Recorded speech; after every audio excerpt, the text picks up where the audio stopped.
Nice. There we go. So we are on now. Flying high in the inflatable Falcon. Flying high in the inflatable Falcon. Zoe is at Batu right now. Is she there with any of the mercs? No, she went in on her own, and she was like, "Well, the cool thing is there's an hour wait to fly the Falcon unless you're by yourself. It's 5 minutes." Yeah, because if you're going by, it doesn't matter what. So Heather and I rode the Falcon the last time we were there. We did single rider line, and we ended up splitting up, and I was with 5 other people. 5 of them were in one party, and I was the random. And, there's Ark. There's Ark. I was the random engineer. So for the most part, I didn't even do the stuff. I was recording. Nice. Like I was taking pictures because every time I've gone on with the family, we've all had a role. We've all had things to do. So it was one of the first times I was able to capture some of the goings on the ride, because yes, I wanted the family to do well, but at the same time, it wasn't my family, so I wasn't as invested in it. So yeah. Ark says he has news to share. What is it, Ark? What do you got for us, buddy? If you tell us you have a costume done, yes, we'll be cheering for you from the mountaintops.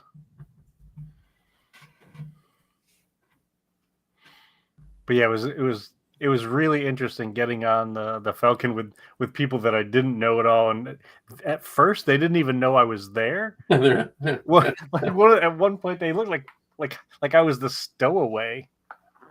Wait a minute.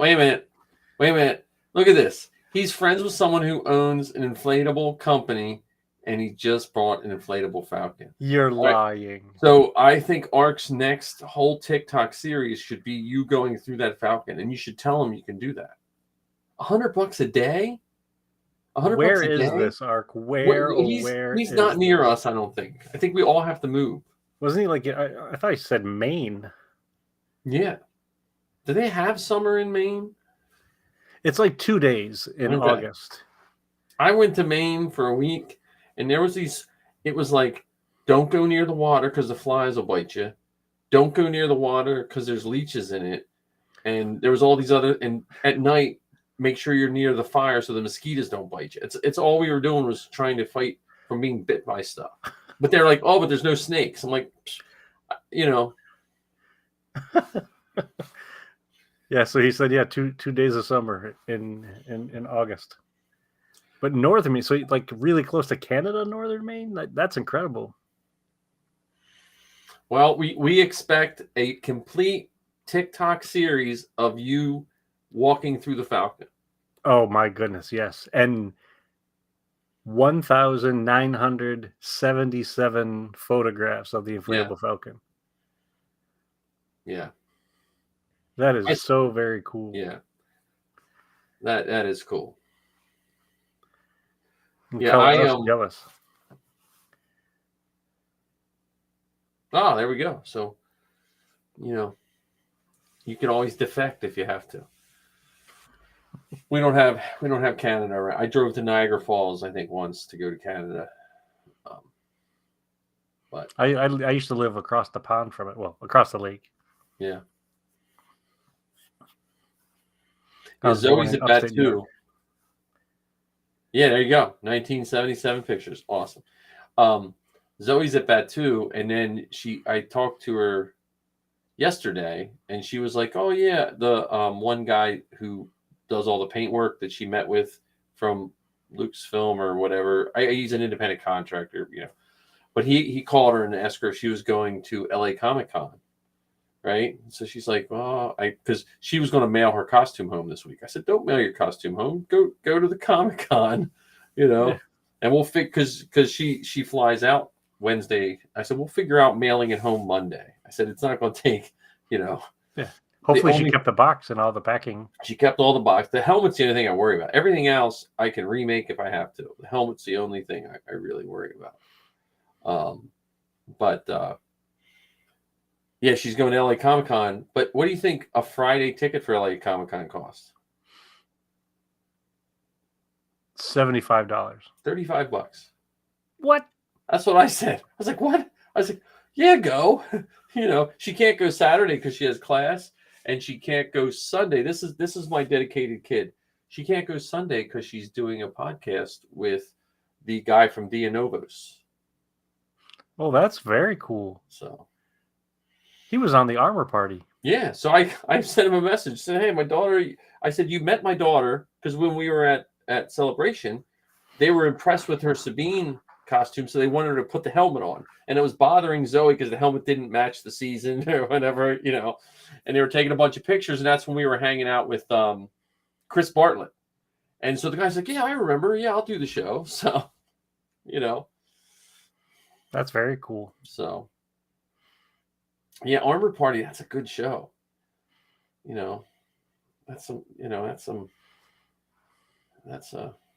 He's had some incredible guests on that show, that's for sure.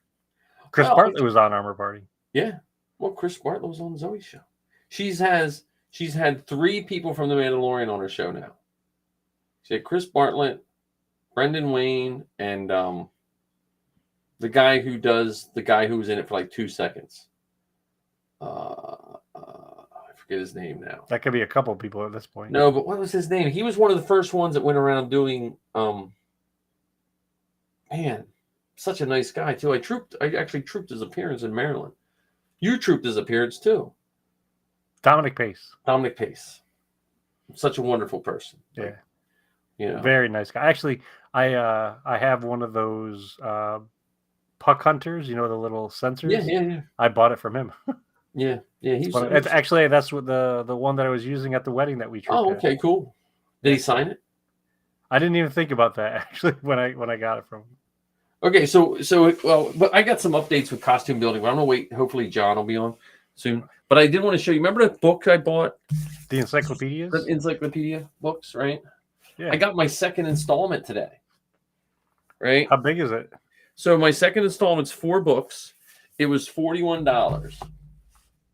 Right? So I mean that's with shipping. It was total $41. But R2D2. Oh, fantastic. The Imperial Troops. Excellent. The Rey Saga.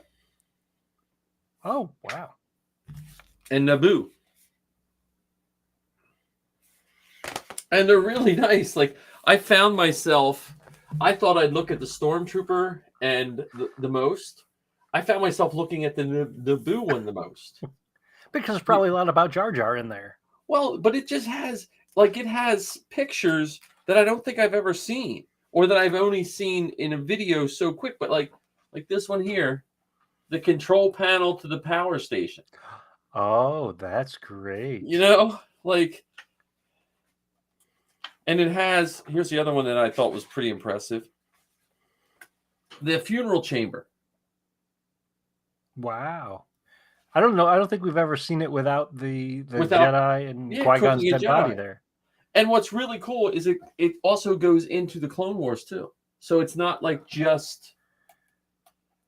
Oh, that's awesome. So, and now, then, was that the funeral area? Or was that a barbecue pit? Well, it could be both. They use them as both, depending. That you can rent it out as either. You just want to make sure you're not the barbecue right after the. But what's nice is they're also typed. Like this is Galactic Atlas, and then they have that little logo. So it looks like they'll go in the series with Galactic Atlas characters and creatures. Now, as Vader. Did you pick those 4, or do they No, it's just like they send them to you. Okay. The closest thing I can remember is those Time Life books when I was a kid. Like you'd subscribe to a Time Life book, and you'd get one a month or something like that. That's cool. As a kid, I used to have National Geographic World. Yeah. My grandparents would get National Geographic. Then as a kid, they got me a subscription for National Geographic World, and it was similar. It was animals and countries and maps and stuff like that, and I loved it. I think it was National Geographic World, one of the 1980s, 1980. With the cover of one of them, because I used to get it when I was a kid too, was the Star Destroyer chasing the 10-4. The Falcon. No, the Falcon. Oh, the Falcon. Empire Strikes Back. It was like it was that, but yeah, so like that's where these books will start making those pictures as I line them up. That's cool. And then my next one is when I get my TK bookends. So I don't know. It says your third shipment is when you get your TK bookends. There's a part of me that wants to follow your lead and get those because they just seem really cool. I almost wish they would say, look, here for $300, we'll send you a big stack. Well, it would be interesting to see if anyone's selling it on eBay, like selling the whole thing. Oh yeah. Because you said there's 81 books or something. At least I was trying to zoom in on the number, but there's a lot. Yeah, I mean, well, what's the highest number book I have so far?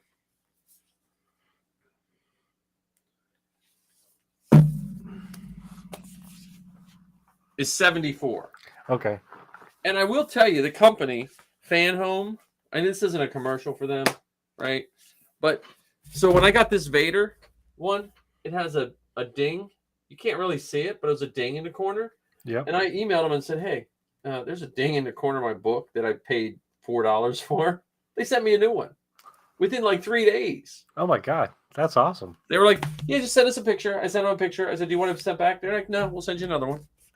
So, I mean, that's nice customer service. I mean, that's way better than. Have you seen the pictures that people have been posting recently about their Black Series toys and stuff like that? Yeah. Where the bubble is crushed and the card is bent and. Yeah. That I don't think I could collect toys nowadays because like there's nowhere to get them pristine. Like it used to be years ago. I had the catalog, the Entertainment Earth catalog. It was a physical paper catalog you got in the mail. And they were really particular with how they sent stuff. And that doesn't seem the case with them anymore either. Yeah, and the other thing too is now it seems like that stuff is all over the place. You got to get this one at Walgreens, that one at Target, the other one's at GameStop. Sometimes there might be one at Best Buy, and the other one you're lucky if you can find it in a Walmart. So they've got these store exclusives. Well, that's what happened with, remember the big action figures that came out, I think in the late 90s? It was like Han, you could get Han on the Tauntaun at Target. You could get Luke at Walmart. And the same they did with those gunships. They did, and I was just like, oh, I can't, I can't do it. The hunt was, that hunt was not that good. Oh yeah, that's cool. Yeah, our Walmarts around here in Lancaster, they must have ins with a lot of people because nothing ever, the Targets and the Walmarts, if you get something at Target, like remember they had the mini backpacks that looked like Bo-Katan? Yep. They were listed on Target forever. I never saw them. Then I went on Target's website and they were like $8 each. So I went to Target and I couldn't find them. I went to the desk and I said to the guy, look, I'm looking for 2 of these for my kids. And he's like, hang on.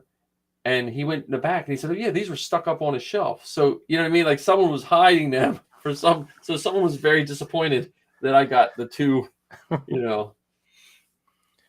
Yeah, and around here they do similar stuff. Like there's this one guy who I know either owns a shop or at least works at a toy store on one of the boardwalks, one of the shore town boardwalk or toy shops. And I've seen him in there bunches and bunches of times. And in our store, I would see him and he would have like 25 things in his cart. Yeah. And I'm like, where did you find that? Because I was just in that aisle and none of that stuff was there. Yeah, when I worked in the mall in the 90s, it was when the Bendums came out, the Star Wars Bendums. They're the manager of the KB Toys. There's a blast from the past. Remember KB Toys? Some of my toys still have stickers on it from KB. Yeah. He was a big Star Wars and G.I. Joe collector, and you never found them in his store. And then he ran a little side business because when I opened my comic book store, he wanted to sell me stuff. I was like, what? I was like, I can go to do that.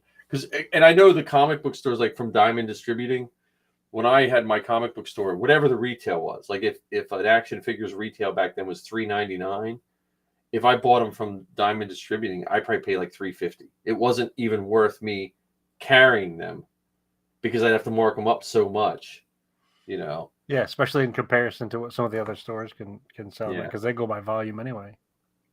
Yeah, I have to get rid of my sail barge and my Razor Crest. I was going to open the Razor Crest. I was like, I have nowhere to display it, so I think it's gonna. What was the price of the Razor Crest? I forgot. I think it was like 400 when it was coming to it? shipping, maybe, or I forget. I ordered it so long. And the Katana was a little bit more than that, right? What, the Java's barge? Yeah. No, it was. I think it was $3.50 plus shipping. I think I paid like $3.99. Really? It was cheap, but there was very few. There was just barely over 5,000 of them made. So, I turned down 2,000 for it the other week. So, that was just me being lazy. I was like, the person was like, well, can you? I was like, no. I said, I can't right, because they wanted me to like take it to the post office and get it. I was like, I can't right now. I was like, I'll put it back up for sale at Christmas time. I mean, it's not that the money would be very helpful, but I was just like, I just don't have the time, because like for me right now with my job, I can't get home before 4 right now, and my post office closes at 4:30. So I just like getting to the post office right now is impossible, you know, because like today I rushed out of there and I still got home at 4:35. So. Yeah, but yeah, that's those books. Like I honestly, like I think what I like about the books from a costuming standpoint, it's really nice to look at digital pictures sometimes, but there is that physical, like where you can just like look at a page. I don't know. Like I don't know if it's the light coming through the monitor or just on the paper. It just feels like I can see it better. Well, the other part to it is it's also easier to manipulate and maneuver around if you're trying to recreate it or modify the thing you're working on to that. I still am a big fan of books. Yeah, I definitely. And I think I forever will be. Well, I think one of my favorite books are those DK picture books that come out. The visual dictionaries. Visual dictionaries. I just think they're just so well done for anything. I'll sit in, because I do the morning announcements at school. I basically just watch the room while the kids work it, and it's in our library. So a lot of times there'll be stacks of books that kids are returning, and I'll look through any of those visual dictionaries. It doesn't matter what topic. Yep. They're just such nice books. Well, one of the cool things, especially about the Star Wars visual dictionaries, they're written in universe. Yeah. You know, so they'll tell you about the character, they'll tell you about their home planet, they'll tell you about the adventure that they were on or whatever. And I'm surprised, speaking of those visual dictionaries, we don't have a visual dictionary for the Book of Boba Fett. I know. And we don't have a visual dictionary for Andor. Right. And we don't have the art of either of those shows either. So I'm really surprised that for whatever reason, those two series didn't get those books like all the other ones did. Yeah. Well, yeah, that is weird, because they had all the props. You know what visual dictionary I'd love to have a prop builder's visual dictionary. I would love to have them have a breakdown of what they did to make some of those things. That would be, or that is where I think they could harness technology, because they could use, like, if they had that in a digital form, like for an iPad. Yeah. You know, so almost for lack of better words, I could the let's say they took a blaster or something, and you had the ability to expand and contract and look at the different greeblies and all that kind of stuff. Well, so there was, I want to say probably around 2006, 2007, Apple came out with a on their Macs, and it was software to write digital books. Have you ever seen that? And you could put together a digital book, and it could be linear form, like a horizontal book, but But then when you built it in the interface, you could take it and then go this way. So they click on a page and then it would go deeper into that page. Because I remember I made one of the girls being Jawas. I was just messing around with the software, and then they just discontinued that. I forget when it, it's on one of my. It reminded me because I was going through this old computer. I was like, oh yeah, I remember that. That's cool. Because I was trying to make a magazine for them for their Jawas. And you would click on a picture of the Jawa, and I had pictures of their masks being built and stuff. Yeah, it would be, with that in mind, they wouldn't have to do absolutely positively everything, but it would be fun if they did that for some of the things. So for instance, specifically with Andor, there are people that have already identified the actual real world thing, whether it's one of the little flasks or canteens that they were drinking out of. There was that. Remember when Cyril broke into his mom's bedroom and took the credits? Yeah. That was like a baby changing stand or something like that. So they've already identified what those real world things are. So if they took a handful of things from the movies, like we know that the original lightsabers were handles from flash camera flashes. Graflex camera handles. Yeah, so even if they took a handful of each movie or each series, as it is with Mandalorian and Book of Boba Fett, and gave us a couple of them, we would eat that stuff up. Yeah. Oh yeah. Well, you could do a whole book just on the E11. There's so many versions of that E11. But yeah, that was. I mean, so the I don't know. Again, these books, I'm happy, and nice display, because I don't have any of or very few of the EU books. I just was never an EU person, but I have most of the other books. But they're not a displayable. You know what I mean? They just look like books on a bookshelf. Where these will just be a nice Star Wars centerpiece for, I'll have to build another room for it. And given whatever it is that we decide to do for our show, I mean, we could say that our 4th episode in January is going to be on the on TKs or on the planet Naboo or something along those lines. Yeah. Well, and that's when we were talking before we got on, we were talking about tightening up our show. I also think when we really start looking at that, we want to see what we each bring, because we each bring something different, to the table, like what, which is kind of neat. Because we have a really nice flow together. When all three of us are batting things around. Yeah. You got to watch. I like John. John just sits back and listens, and then he profoundly speaks. He's like he's like the wise one, even though he's like, I have clothing older than him. I definitely have books older than him. That's for sure. Well, I bought this shirt before Zoe was born. This shirt's like almost falling apart. So it's at least 21 years old. So, when I used to get those, they used to occasionally shirts would pop up but this was the days before the Dollar Tree. It was when you had like Dollar General, and occasionally a Star Wars shirt would pop up, but it would be wrong. It would be Obi-Wan, like in his New Hope robe fighting with Vader, and then it would say Empire Strikes Back on. You know what I mean? There would be these like weird shirts that, and then that weird period of time where they were using 501st pictures, Lucasfilm was. So like there's the shirt with Chewbacca holding up the foam finger. You ever see that shirt? Like that's Marty. That's Marty's Chewie. Oh, that's funny. And there's pictures of people in FX armor, on Star Wars shirts, and like Lucasfilm never used FX armor, So it's just funny, the Star Wars we live in today. We are so spoiled.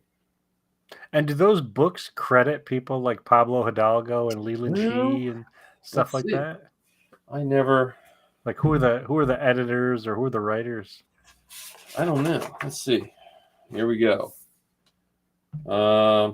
Original version. UK Publishing. printed. United Kingdom. For more information, it does not say. It doesn't give any. Let me just make sure. Because I wonder if it's just generic content someone buys. You know what I mean? Like, I don't understand how public. It says Lucasfilm 2021 Lucasfilm all rights reserved. Yeah, I don't see. Wow, that's pretty surprising. Well, because somebody had to compile all that text. Yeah, but I wonder. I don't think any of it's like earth-shattering text. You know what I mean? Like, I don't think. Yeah, but considering it has Lucasfilm's approval, you'd want to make sure that they didn't say it was Abe Kenobi or something like that. Right, but I also wonder if it's one of those things. Yeah, I don't see any.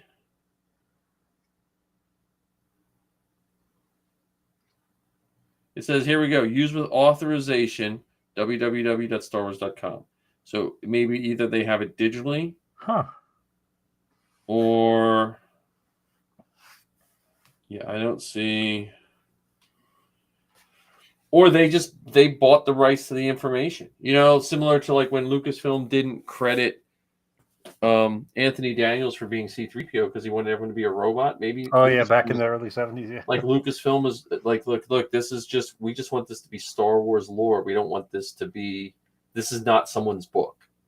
Yeah, even R2D2, used to be himself. Yeah. So I don't know. It's and on the back. Unless it's because it's Disney publishing, maybe when you go deeper, like if you go to StarWars.com and you look up, they have it credited there, or maybe there's just so many people that are involved. They're like, we can't.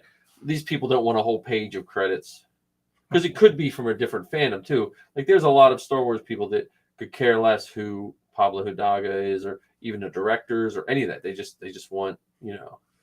Same with comic book people. Like some people know who's doing the art and who's writing and this and that. Some people are like, I don't care.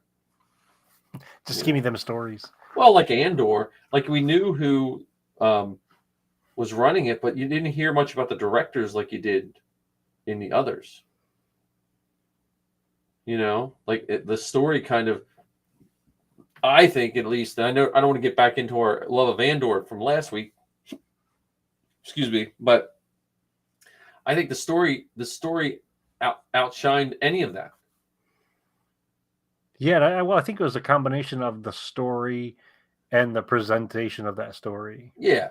Just the overall everything, the story, the actors, it just all went into something really good. Similar to New Hope in the sense that like no one was really like most of the stuff we know about all those old Star Wars movies. Lucasfilm actually had to come out and tell people. They wanted to, that's how Lucas did it. But if we wouldn't know half that stuff. And that's what I think was really interesting about Andor. Yes, we knew about some of the characters and we had some ideas of who we thought may or may not show up in them. And it was still quite surprising when all was said and done. Yeah. So even though Star Wars has been going on now for over 40 years, they still have makers who can bring fresh stuff to the table and wow you and interest you and get you emotionally connected and invested to the point where you're either yelling at somebody for something that they did on the screen or crying because of something that was said on the screen, or waiting for what's going to come out in 2 years because you want the story to go on. Well, and to be pigeonholed in such a way because where it ends. You know what I mean? Pretty much, there's no wiggle room. Like you can't, Well, there's no wiggle room for some of the characters. True. And there's still the possibility of offshoots from some of the characters that we may already know and show up, or that maybe new people, like for instance, Brasso. Yeah. I thought Brasso was an incredible character, and I want to know what happened to that guy. Well, and I don't know if it was the Dad Batch or someone I was listening to, but they said something like, or maybe it was, I don't know, Blue Harvest. Someone was saying Brasso was the brother everyone wishes they had. Yeah, maybe brother, or I would even, at least as he showed up in Andor, the best friend. Yeah, best friend, brother, like You just know, like he was the one left picking up the pieces, and he never complained. He always had your back. He didn't lecture. He gave his 2 cents, and then he yeah, did what not needed even done. just your back. He had your back and the people that were important to you, because he like I had some friends like this when I was in like middle school, who were around the house on a regular basis. They lived in the neighborhood. They would come over to my house, or I'd go over to their house. And they were like extended family. Yeah, And Brasso was like that extended family, or even like you said, he could be that big brother. yeah. You know, Or bro, like I say, bro. I don't know what it's like to have a brother. So I but yeah, it's yeah, that was just such a good. That was just such a well written everything. I had a weird experience this week because someone from my past mentioned high school, and and um, and I forgot how much I hated high school. Because I always tell my students I became a teacher because I never had a teacher that really wanted to help me. I'm sure I did, but I don't. You know what I mean? School was not a pleasant experience. Like a lot of people peak in high school. Man, if I would have thought that was my case, I don't know if I would have made it to as old as I am today. You know, so yeah, I had some memorable moments of high school, but I can't say that I remember all the other ones, because there are times where I want to ask the people that I still associate with, what was I really like? yeah. Because I remember bits and pieces of it, but not everything. And I don't know if it's selective, meaning I choose to remember this and choose to forget that, or it just. I was in all the fandoms I'm in now, and that was not a good time. Because when you weren't being attacked by pretty much everyone, you had the satanic panic breathing down your neck too. They came after my D&D, they came after my comic books, and then right near the end of the satanic panic, they came around and was telling people how Star Wars was satanic. It was like right at the beginning of the Empire Strikes Back stuff, and some evangelists came to a church and they were like burning Star Wars action figures and telling people not to buy their. I was like, oh my god, thanks, just what I needed. Yeah, but at the same time, they're probably, their parishioners are celebrating at the football stadium on Sunday. Oh Or yeah, yeah. No, you know, I mean, there was. What do you mean on Sunday? I'm talking about the church school that had soccer that was the same way. So, all right, here's my next thing, Ken. We did that wedding the other week. You need to do your writing because I don't know if you get Star Wars Insider, right? But one of their mini features was a Star Wars wedding. oh, that's cool. Yeah, and it's really cool, but they're cutting a Star Wars cake. If we get pictures from that wedding we were at, they're cutting a Star Wars cake with Chewbacca standing behind them. Submit it. Write an article and get some pictures and submit it.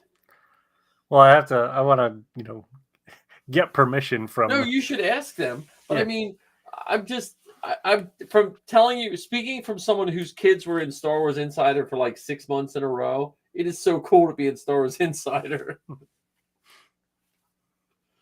That'd be like the icing on your really cool wedding gift you got him when we showed up. yeah.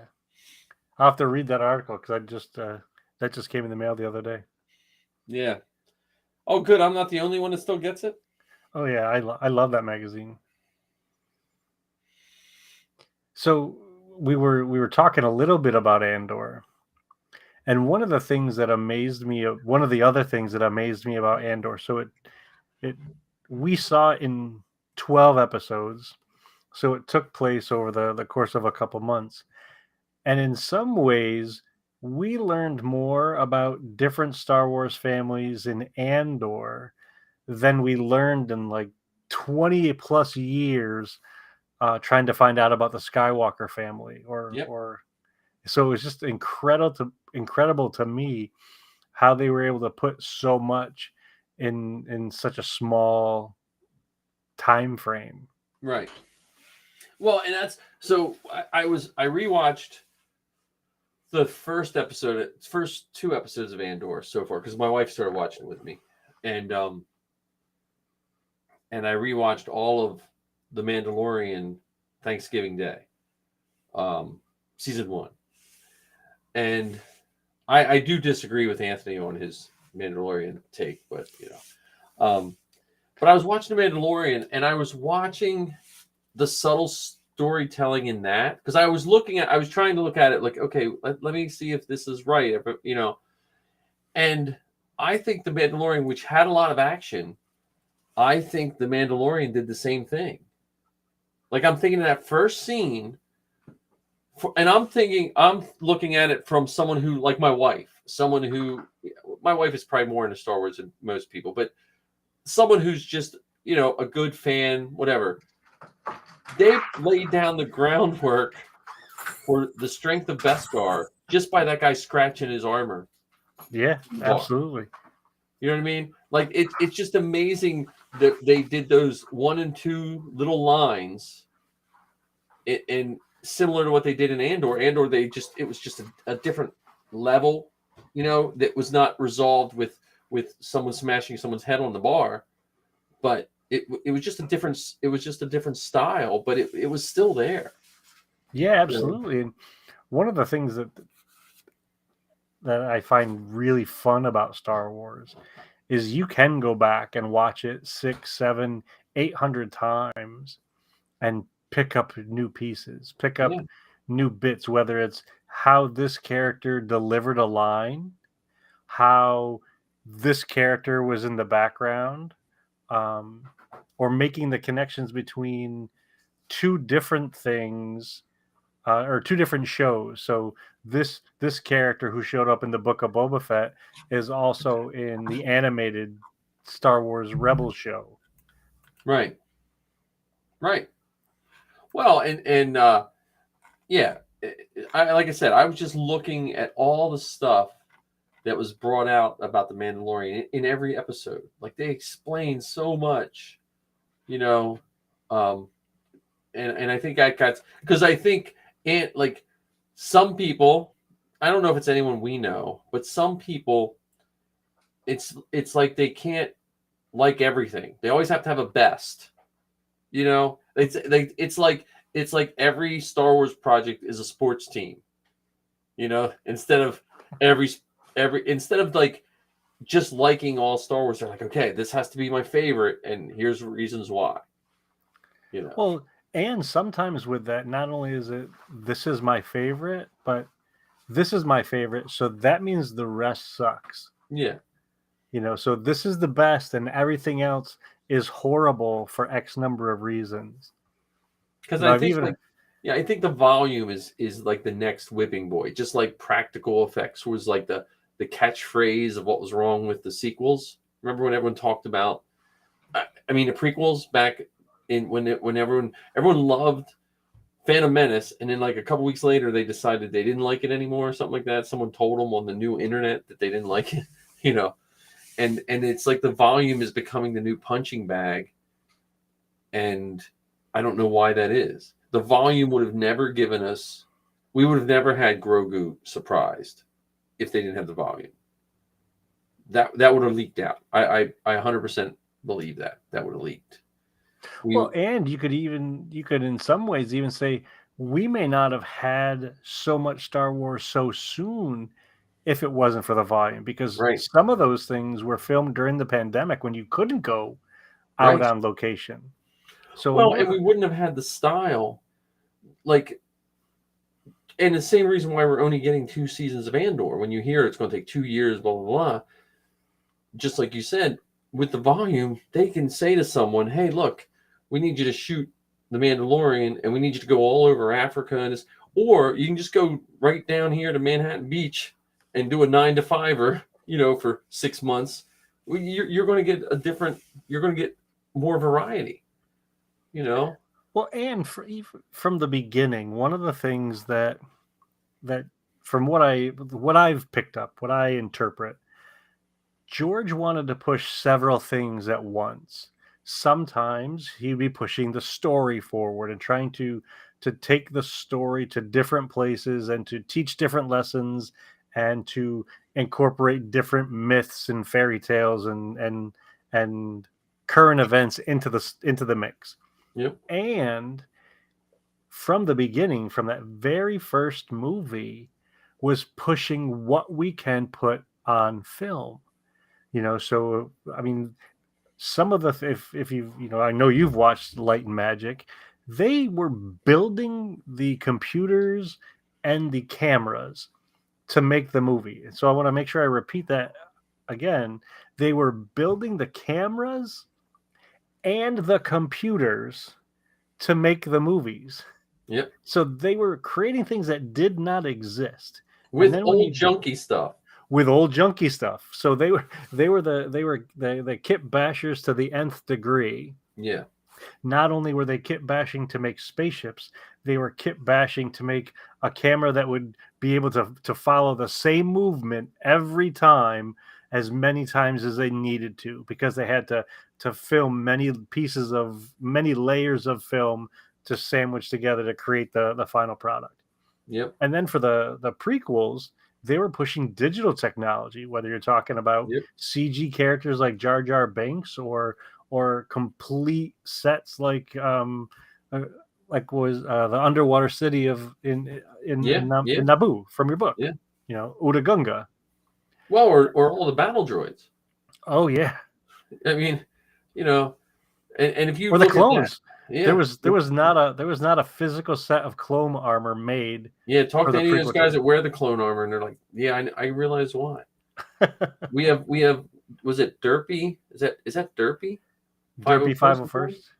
I don't know if he's still on, but thank you for the comment. Yeah, I mean, I just I don't want to see the fandom become what it did in the prequel era.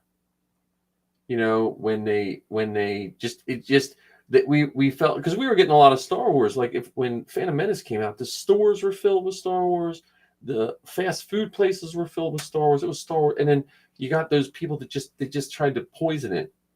If you don't like it, it's fine. And I just don't want people. I want more Star Wars. I want Star Wars. My students laugh at me because right now I have 21 Baby Yoda stickers and posters all over my wall. That's one of the questions I ask them in review. I mean, because it makes me happy. If I'm having a bad day, how can Grogu not make you happy when you see Grogu? I'd have more Mandalorian, but I got to be careful with the guns. So I have to try to make it as gun free as possible. Yeah, and there aren't many pictures of him without a gun. Yeah, without a gun, either in his hand or on his back or whatever. I am glad he got rid of the spear, though. Really? Yeah, it seemed like an odd weapon. Like, it seemed like it'd be really good against lightsabers, but that's pretty much it. Well, did you pick up the story beat, though, from that? So when he brought the spear to the armorer, she mentioned that Beskar was meant to only be made for defense and not as weapons. Yeah. And it, so I thought that was a really cool story piece. And the spear ended up becoming that little shirt that Grogu got. Yeah. The little mithril vest. I always liked the episode of Rebels when Kanan was training Sabine, and they talked about how all the Mandalorian armor, him and what's his face, were talking about how it was all to counteract a Jedi. and it's funny because when you hear the Mandalorians in the Mandalorian talk about Jedi, it is that different point of view. They're talking about space wizards that want, you know what I mean? Where the Jedi would say they're peacekeepers, you know, and if you would talk to the Mandalorians, they would say they're peacekeepers too, you know. So it's really awesome when the story comes around about that. Yeah, especially when you give it the time to say what it's trying to say, instead of say, oh, well, how come they didn't do this, or why did they do it that way, or why isn't this character? So if you spend too much time either criticizing it or debating it, you miss what's there. You miss what's being presented to you. Yeah. Well, so this is, I don't know where we can fit this in, but I don't know if John's going to make it or not. So we'll have to do costume discussion here soon. But I had a weird text message from this. So I teach in a county system in Maryland. So it's an entire north corner of Maryland is our Cecil County is our district, and a band leader from a high school not even near me messaged me about buying armor, because he had the band did a John Williams tribute, and he messaged me months ago about borrowing my stormtrooper. I was like, yeah, that's not going to happen, buddy. You know what I mean? I was nice about it. I was like, it's really not one of those things I lend out. I said, yeah, John just texted said he's going to miss it. That's okay, John. I don't know if he can hear me, but anyway, so Black Friday, he was like, I'm on this Waltz Trooper factory, Waltz. I said, I'm thinking about buying armor, and he was asking me. I was like, yeah, just go ahead. So now I think he's going to wind up joining the 501st. Nice. Because I told him, I said, look, if you're going to build it, I said, you have just go to the 501st. If you decide you don't want to join, it's fine, but then it's built right. Because I kept explaining to him, because he was going to buy Ruby's armor, and Ruby's armor is $1,000. I said, you're going to spend $999 on Ruby's armor, and it's not going to look that good. The best it's going. I mean, I'm not knocking. I'm not trying to be a snob, but it's a cast of Return of the Jedi armor. I think there's probably less than 10 people that even wear Return of the Jedi armor because it doesn't look right. You know what I mean? It's just, so I guess he listened to me. And Walt, I think it's Waltz. And I don't know if it was Armor Party or Dad Batch. Waltz just bought or got a hold of the Master Blank from the original TKs or something like that for the helmet. Oh, wow. So if you buy a Waltz, its lineage is like one step away from the original or something. I don't understand. Pretty cool. I don't understand all that stuff, but so yeah, he bought a Waltz. So he'll be with the Maryland Garrison, in 8 weeks or so. However, I know Waltz he doesn't have a slow turnaround time, but he runs about 8 weeks, I believe. So that's very cool. Because that's the kit that John has. So yeah, John said he can't make it. So I guess we'll have to talk. I'm gonna say okay. At Working Boy. But I got what do you have any troops, or you want armor time? Well, let's see. Troops. Yeah, I don't have any troops to talk about, but we can definitely do armor time or costume corner. I have stuff I could talk about there. Okay, let's do costume corner. Costume corner. There we go. You want to go first? Yeah, so I had trooped an event a few months ago at a local library. When I say local, a New Jersey library.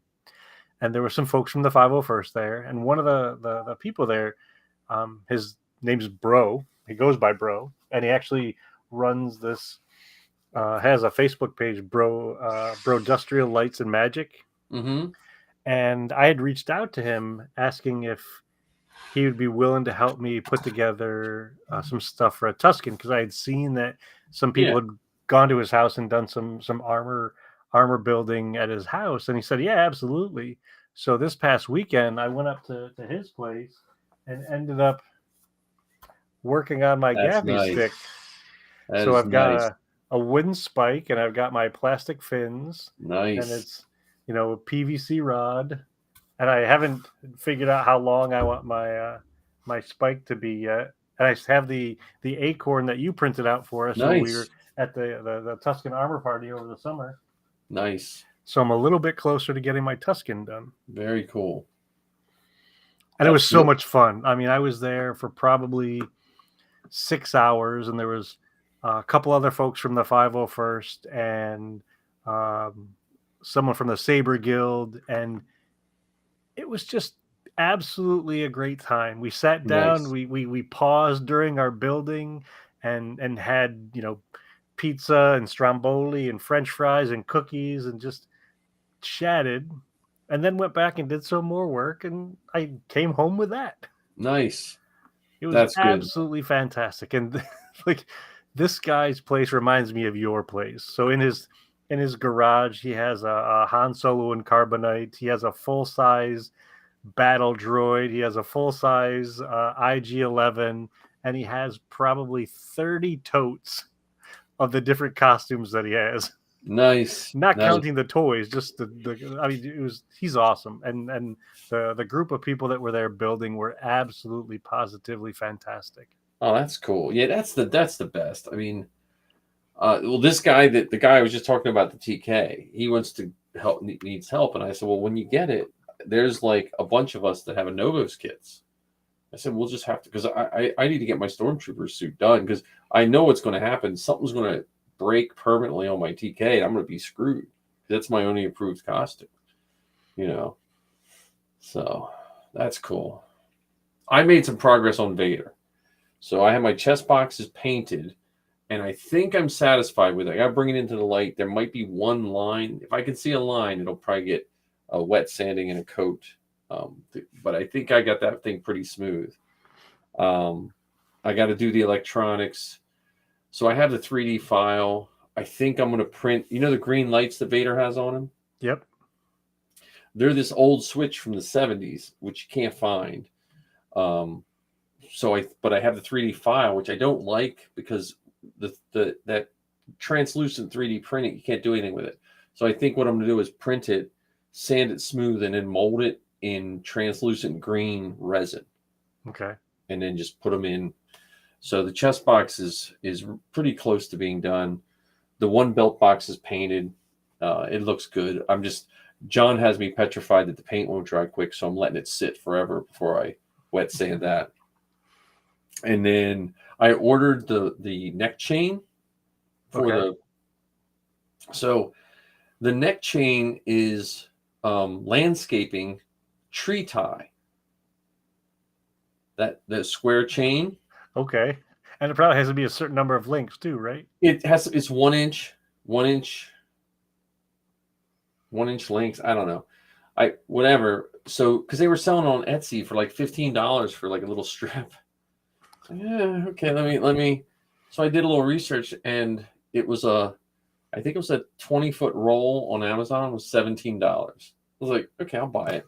And if I get it and it doesn't match, there was 2 different kind. And what I did was I went on Thingiverse, downloaded the 3D file to print the neck piece, because I can print it in flexible filament.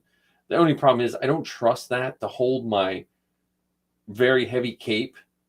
Like the last thing I want to do is, but what I did was I took the measurements of that, and then I went on to Amazon and tried to match up the measurements. Like I was, and so I bought a whole roll of it. And I was like, because then I'll just cut it in pieces and sell for $5 and make my money back, and have my neck chain. Nice. So that's the neck chain. I have to get one belt. I have to get a 2.5-inch belt, which I'm going to go over to the Amish store, because they have just generic black belts with no. Once I buy that black belt, other than the saber, I have all the physical parts. Oh, that's so cool. For Vader. So it's literally, I think what I'm going to do is, I got my lifts in, and I'm somewhat happy with them. They're going to be my first set of lifts, but I think I'm going to actually buy a pair of boots with custom lifts that are super comfortable, because I don't want to trip, but I also don't want to be in pain either. But I figure if Marty can learn to walk in Chewbacca stilts like he does, I can learn to walk with 4 or 5-inch lifts. But other than I'm just going to start from, I think, the legs up. Like I'll get my shins on and get all that because I have all the soft parts now. And I'll just do that. Then I'll get my belts all adjusted, my chest box. And then the last pieces, I'll do the strapping and fans in my helmet. Oh, that's awesome. So I got to pause here. I got to take the dog out. I'll be right back. Okay. I apologize. Hey, no problem. We got one person rolling. So. Yeah, see if either Ark or Derpy have questions for us. Yes. Oh, here we go. Well, here we go. We can find love for the best dating site. There's always that one. There's always that one. Let me see. There we go. So besides that person, is Derby or Ark have any questions or any other thoughts other than all Ken's people going swimming?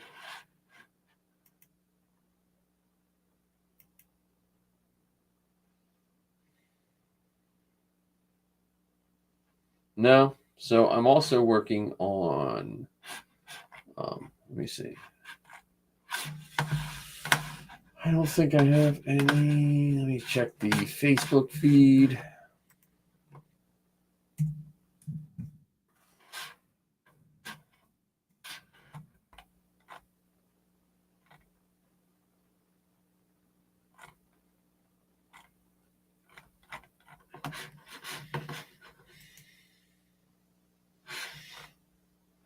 There we go.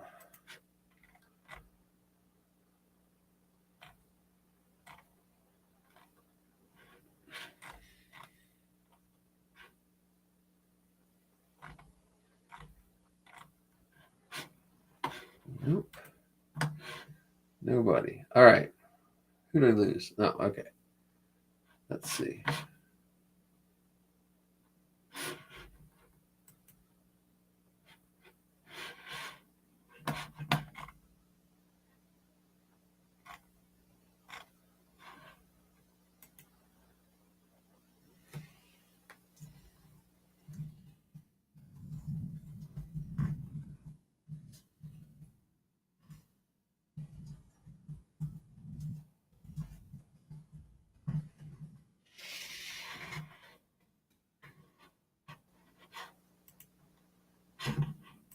There we go.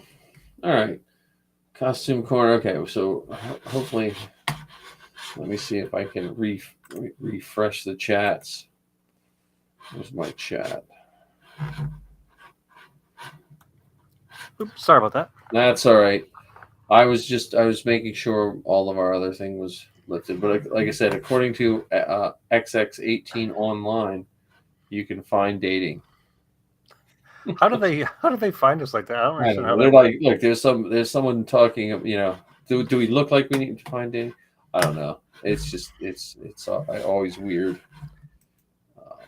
And I noticed that you had printed out some hand plates too for the. Oh yeah, so that's what I was talking about. So I have the hand plates printed for us, and the chest armor is printing. It is 2 days into a 3-day print. Oh, that's so cool. So, I have the chest armor, and then once that prints, I had I burnt the heating element out of my one printer. So it was a free part, but I have to wait for it to come from China to put it in. So I'm down a printer right now. But once that one's back up, I can just start churning out the parts. I bought files from Great Ape. It's called. John Rodriguez is a friend of mine, so he does an awesome custom Mando, but he uses the Mandalorian's armor, and his stuff just looks so good. So I was like, "Where'd you get the file?" Because my Three Demons is really good, except it didn't have the Pinto chest plate. I couldn't find the file anywhere. Oh, really? So just had the Beskar version? Yeah, I thought I had the Pinto one, but I couldn't find it. But anyway, I printed this chest piece in all one shot, both sides and the center, not the lower part, all one piece. It'll be all one piece. Oh, that's cool. But here's the weird thing about 3D printing. And I like the guy from Great Ape, that's fine. But the belt and the belt accessories are not scaled properly. Oh, that's right, because you made like a really big detonator, right? Yes. Well, the file itself is super tiny. Like really, it's almost like action figure size tiny. And so I was trying to scale it up, and so I got it bigger. But here's the weird thing, and I'm not accusing the 3D printing people, but some of these 3D printing people get all worked up about someone doing their files. When I looked at the files I bought from grade 8, and I looked at the files from, so I thought, well, okay, the detonators are the wrong scale. Let me look at the detonators from my 3 Demons. It's the same file at the same scale with the same name. Oh, wow. So I don't know if he made the files for 3 Demons years ago, or I don't know how that works, but I just think that's really odd. 3D printing is going through the same phase that some of these armor guys build. Like you'll have the guys that, well, wait a minute, that's my Stormtrooper helmet. Oh, wait a minute, that's my, and I think 3D people are going through the same thing. So, but I went on Thingiverse of all places and found the detonators. Again, the scale's still kind of off, so I got to mess with them. But the thing I like about the Thingiverse ones are they're 3 pieces. The ones that came with the file for mine are 1 piece. Now the 3 pieces. So there's the lens, the body, and that dial thing on the bottom. Oh, okay. So does that mean that they could put electronics inside? Yeah, so that's what I'm thinking, because what I'll do is I'll print the lens, smooth it out really nice, and I'll mold that in clear resin for us. Oh, that'd be cool. Because then we can just put some red dye in the resin, and then we'll get that. And then I was going to look for like push button tea lights or something, and just put it so you push on the lens and they turn red. Like I know some guys put magnets or whatever. Just make it so simple, that you can just, put some rare earth magnets on the bottom so you can stick it to stuff. And I thought I've seen people make the holder of that have a metal backing so that the magnet sticks to the belt as well. Yeah, or you can. So I have the holder file. Once I get the scale right, you can drill it out behind where they go and put in a rare earth magnet. Okay. Behind it, and just put a thin piece of like mylar, so they can just make them that. I looked into that. The guy who I bought the files from, he makes the whistling birds, which we wouldn't need for the build we're doing. But if you go to the next one up, the whistling birds, he has the ones where you move your thing and the LEDs pop out. No way. Yeah. So see, that stuff is beyond my skill set at this point. Well, what's nice is they make kits. And so like what I've learned is a lot of these guys who eventually have the skill set, they started by buying someone's kit. And they're like, well, look, I could just do this a little better and this a little better, But yeah, that's the news on that. I like the files I bought. I didn't buy the helmet file yet. I'm still looking around. I'm going to talk to Sean, who was at our armor party, the guy who does Sean, yep, because he does some really nice helmets too. Oh, he does amazing ones. So it's like it's nice to 3D print and save money. If I can save tons of money on everything else, I'll spend the money on a helmet. Yeah, he does. I think from what I remember, he does them finished and unfinished. Yeah. So.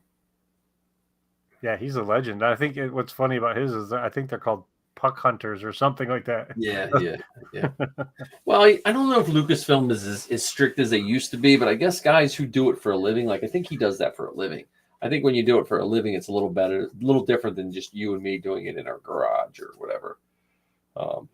So, because I know that's how that used to be. But yeah, that was my news. So the hand plates are really nice, and they're this Duplo paint. Because I sent you pictures of that one box. I didn't do anything to it. It's straight off the print bed, and I just sprayed it with that black. Wow. Okay. Was that resin? The resin printer? No. That's regular off the 3D print bed.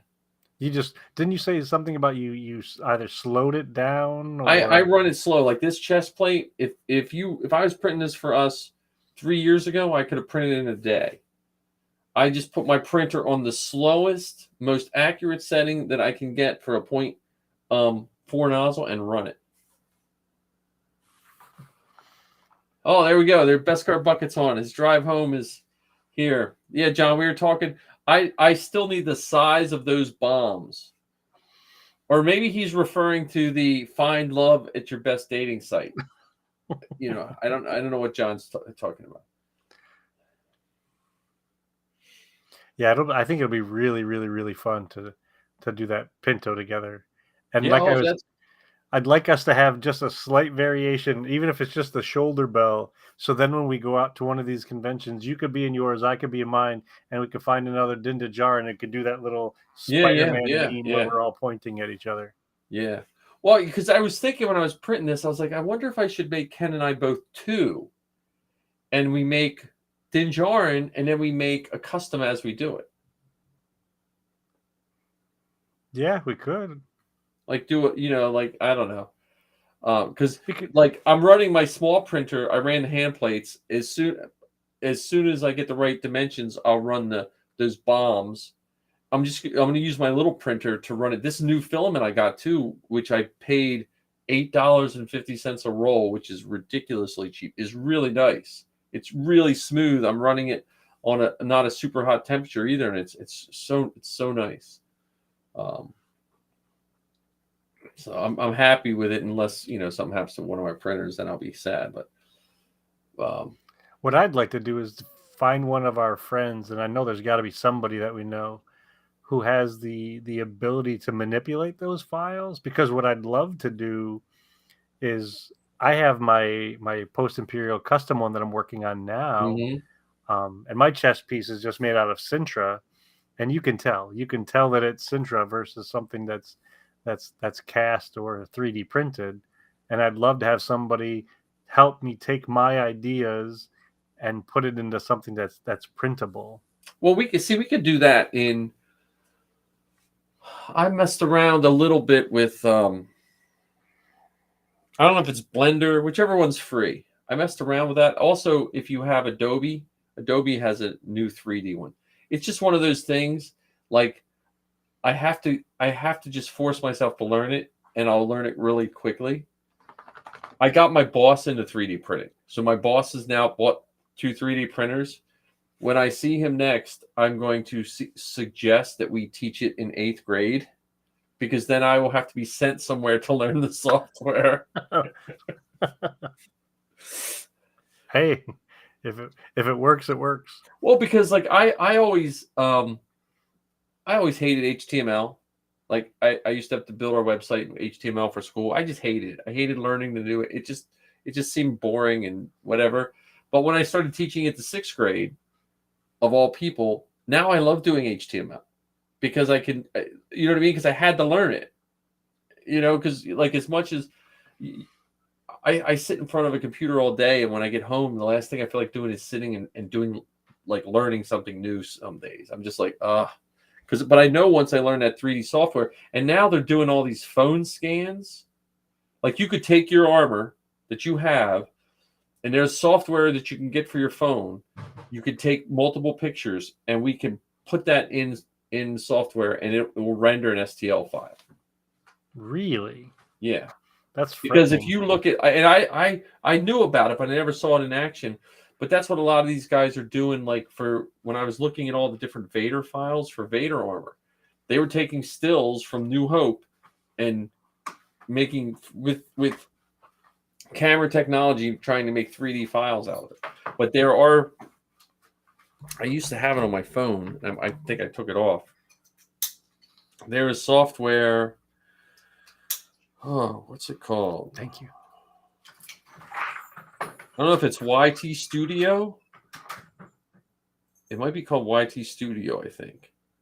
Or Augment. One of those two is one of the ones that can take 3D images with your phone. With the new cameras and stuff that are out there. That's pretty cool. Yeah, I'm excited about Din Djarin. I keep watching Cosplay Sky to see when they have a really good sale on the on his because for 100 and if you get it on a good sale for I think less than $150, you can get all the soft goods for him. Wow. Yeah, if you see that, let me know and I'll hop on that as well. Yeah, because then you just need a what's it, a thread ripper, and you take off all the. Oh, Because that's what if you look at what's his face, the head of the 501st, that's what he wears with his Din Djarin. What's his name now? My name just I don't know. He lives in Jersey. He's but he does a Din Djarin, and that's where he got the undersuit. So yeah, any place where I can save a little bit of time, save a little bit of money, it works for me. Yeah. Well, those undersuits are nice. I mean, I had one, and I wound up trading it to Marty because it wouldn't fit over my shoulders. I got like a 2X, and everything else would fit, but the shoulders I couldn't zip the thing over my shoulders. Speaking of costumes and stuff, did you get the invitation that I sent to you for the Narkina 5 group? No, but then I might not have. So there's a group already in Facebook that they're working on the prison costumes from Narkina, and they want to do a running of the prisoners just like they do a running of the hoods. I did see that. I didn't understand what it was. That was my because during school day I can't really check my stuff, and then as soon as I walk out of school, I get like thousands of like I don't really know what this is. Did you send it to me in Messenger? Or did you send it to me? I think I just invited you to it. Okay. I invited you and John. And John says Crow Props is making the suit and boots. All right, what's it called? Hold on one second. Let me. Oh, it's probably in my alerts.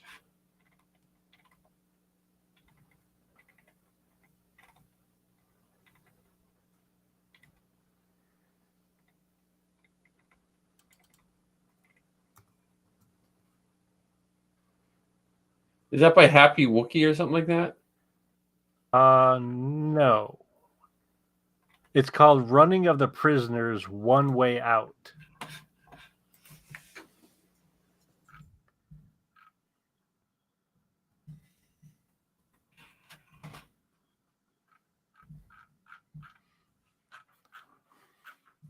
Yeah, so it's and already there's 307 members. I got it. Yeah, so I think that would be another funny costume that the three of us could wear together. Oh, Giovanni's making it. Looks like Giovanni makes really good stuff.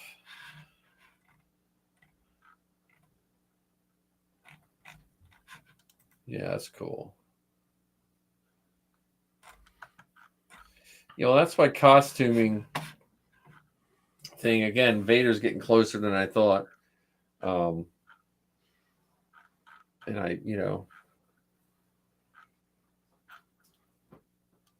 and Din Djarin, like I said, Din Djarin's, it's just I'll do the second chest piece if this one comes out, because I was going to mold it, but I don't know if I'm allowed to mold it with this guy's license. If I had it with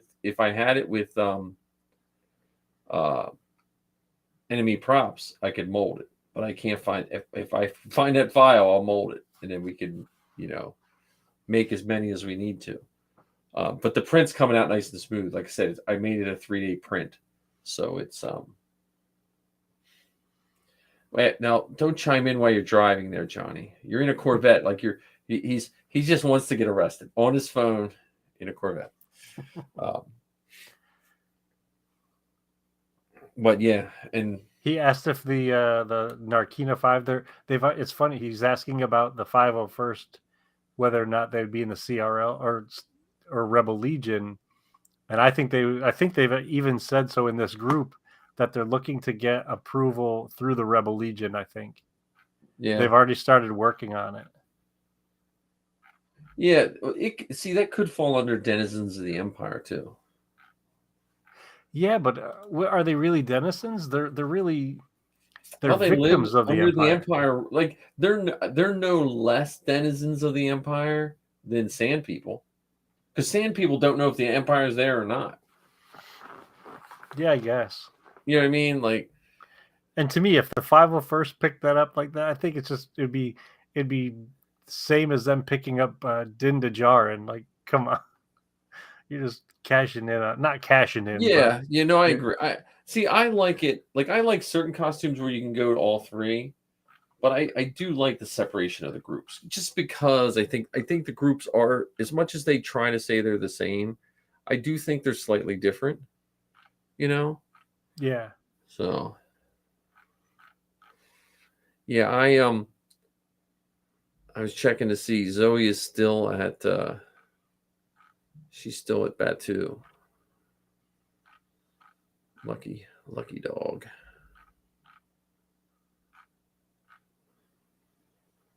They're even working on getting shoes that you can wear so that they're actual shoes, but it looks like you're barefoot.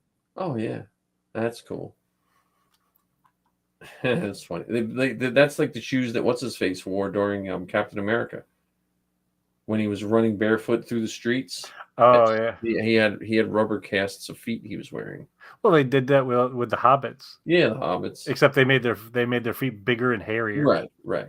but that's funny. Yeah, you wouldn't want any hand and mouth disease at a convention. Yeah, because cod crud is bad enough as it is. Yeah, I wonder with all this, I wonder if there needs to be, you have the three main groups, the Rebel Legion, Mando Mercs, 501st. I wonder if there needs to be like a fourth group that kind of takes like these almost like secondary characters, or and it could be Citizens of the Galaxy. Yeah. I don't know. Because, like, for instance, another set of folks that I think would fit into this is the Daughters of Ferrix, that marching band that they had. Yep. Because the Rebel BFW of Star Wars. Yeah, exactly. Or the I think Shriners, or I think they modeled that parade after an IRA funeral or something like that. I thought. Yeah, that sounds about right. That now that you say that feels right. I can see in my head people going to Celebration with those kit bashed instruments walking down through the artist alley or something like that. Well, what was really cool about that was, if that was made in the 80s, that music would have just been superimposed and perfect. That funeral song. You know what I mean? Like, if you look at an 80s, not Star Wars, but if you look at like an 80s Vietnam movie, there's a few good ones, but some of them look like GQ guys just stepped right out of, and they just threw green fatigues on them. You know what I mean? They didn't, and the sounds were always crisp and stuff like that. And I just liked that it sounded like every time I've been, unfortunately, to plenty of funerals, and when you get those funerals of some of these groups where the people don't only play at funerals really, and you get this beautiful but unpracticed sound. Well, and even if you look at the individual marchers and performers, I mean, they look grizzled and straggly beards, or even their clothes were mucky and dirty, because the streets in Ferrix, it was dirt streets. It wasn't like Coruscant. Yeah, well, and again, those guys probably drug those suits out for these kind of events, and that's it. And I mean, again, when I said the first time I watched this, it reminded me of growing up in a steel town. Like, you had all these organizations, and when I was a kid, it was Coatesville was split up by your race. Like, the Italians lived in this section, the Slavics lived in this section. It was all, and it wasn't based on like, we hate these and we hate that. It was just that there was just sections of town, and they all had their community groups, and they, like, at Christmas, like, the one group would sponsor Santa Claus, and they would be, you could tell those guys probably started at age 20 wearing this suit, and now they're in their 50s and they're still wearing that same like helper suit that, and it just give that feel to just, that life before the disposable economy we live in. Yes.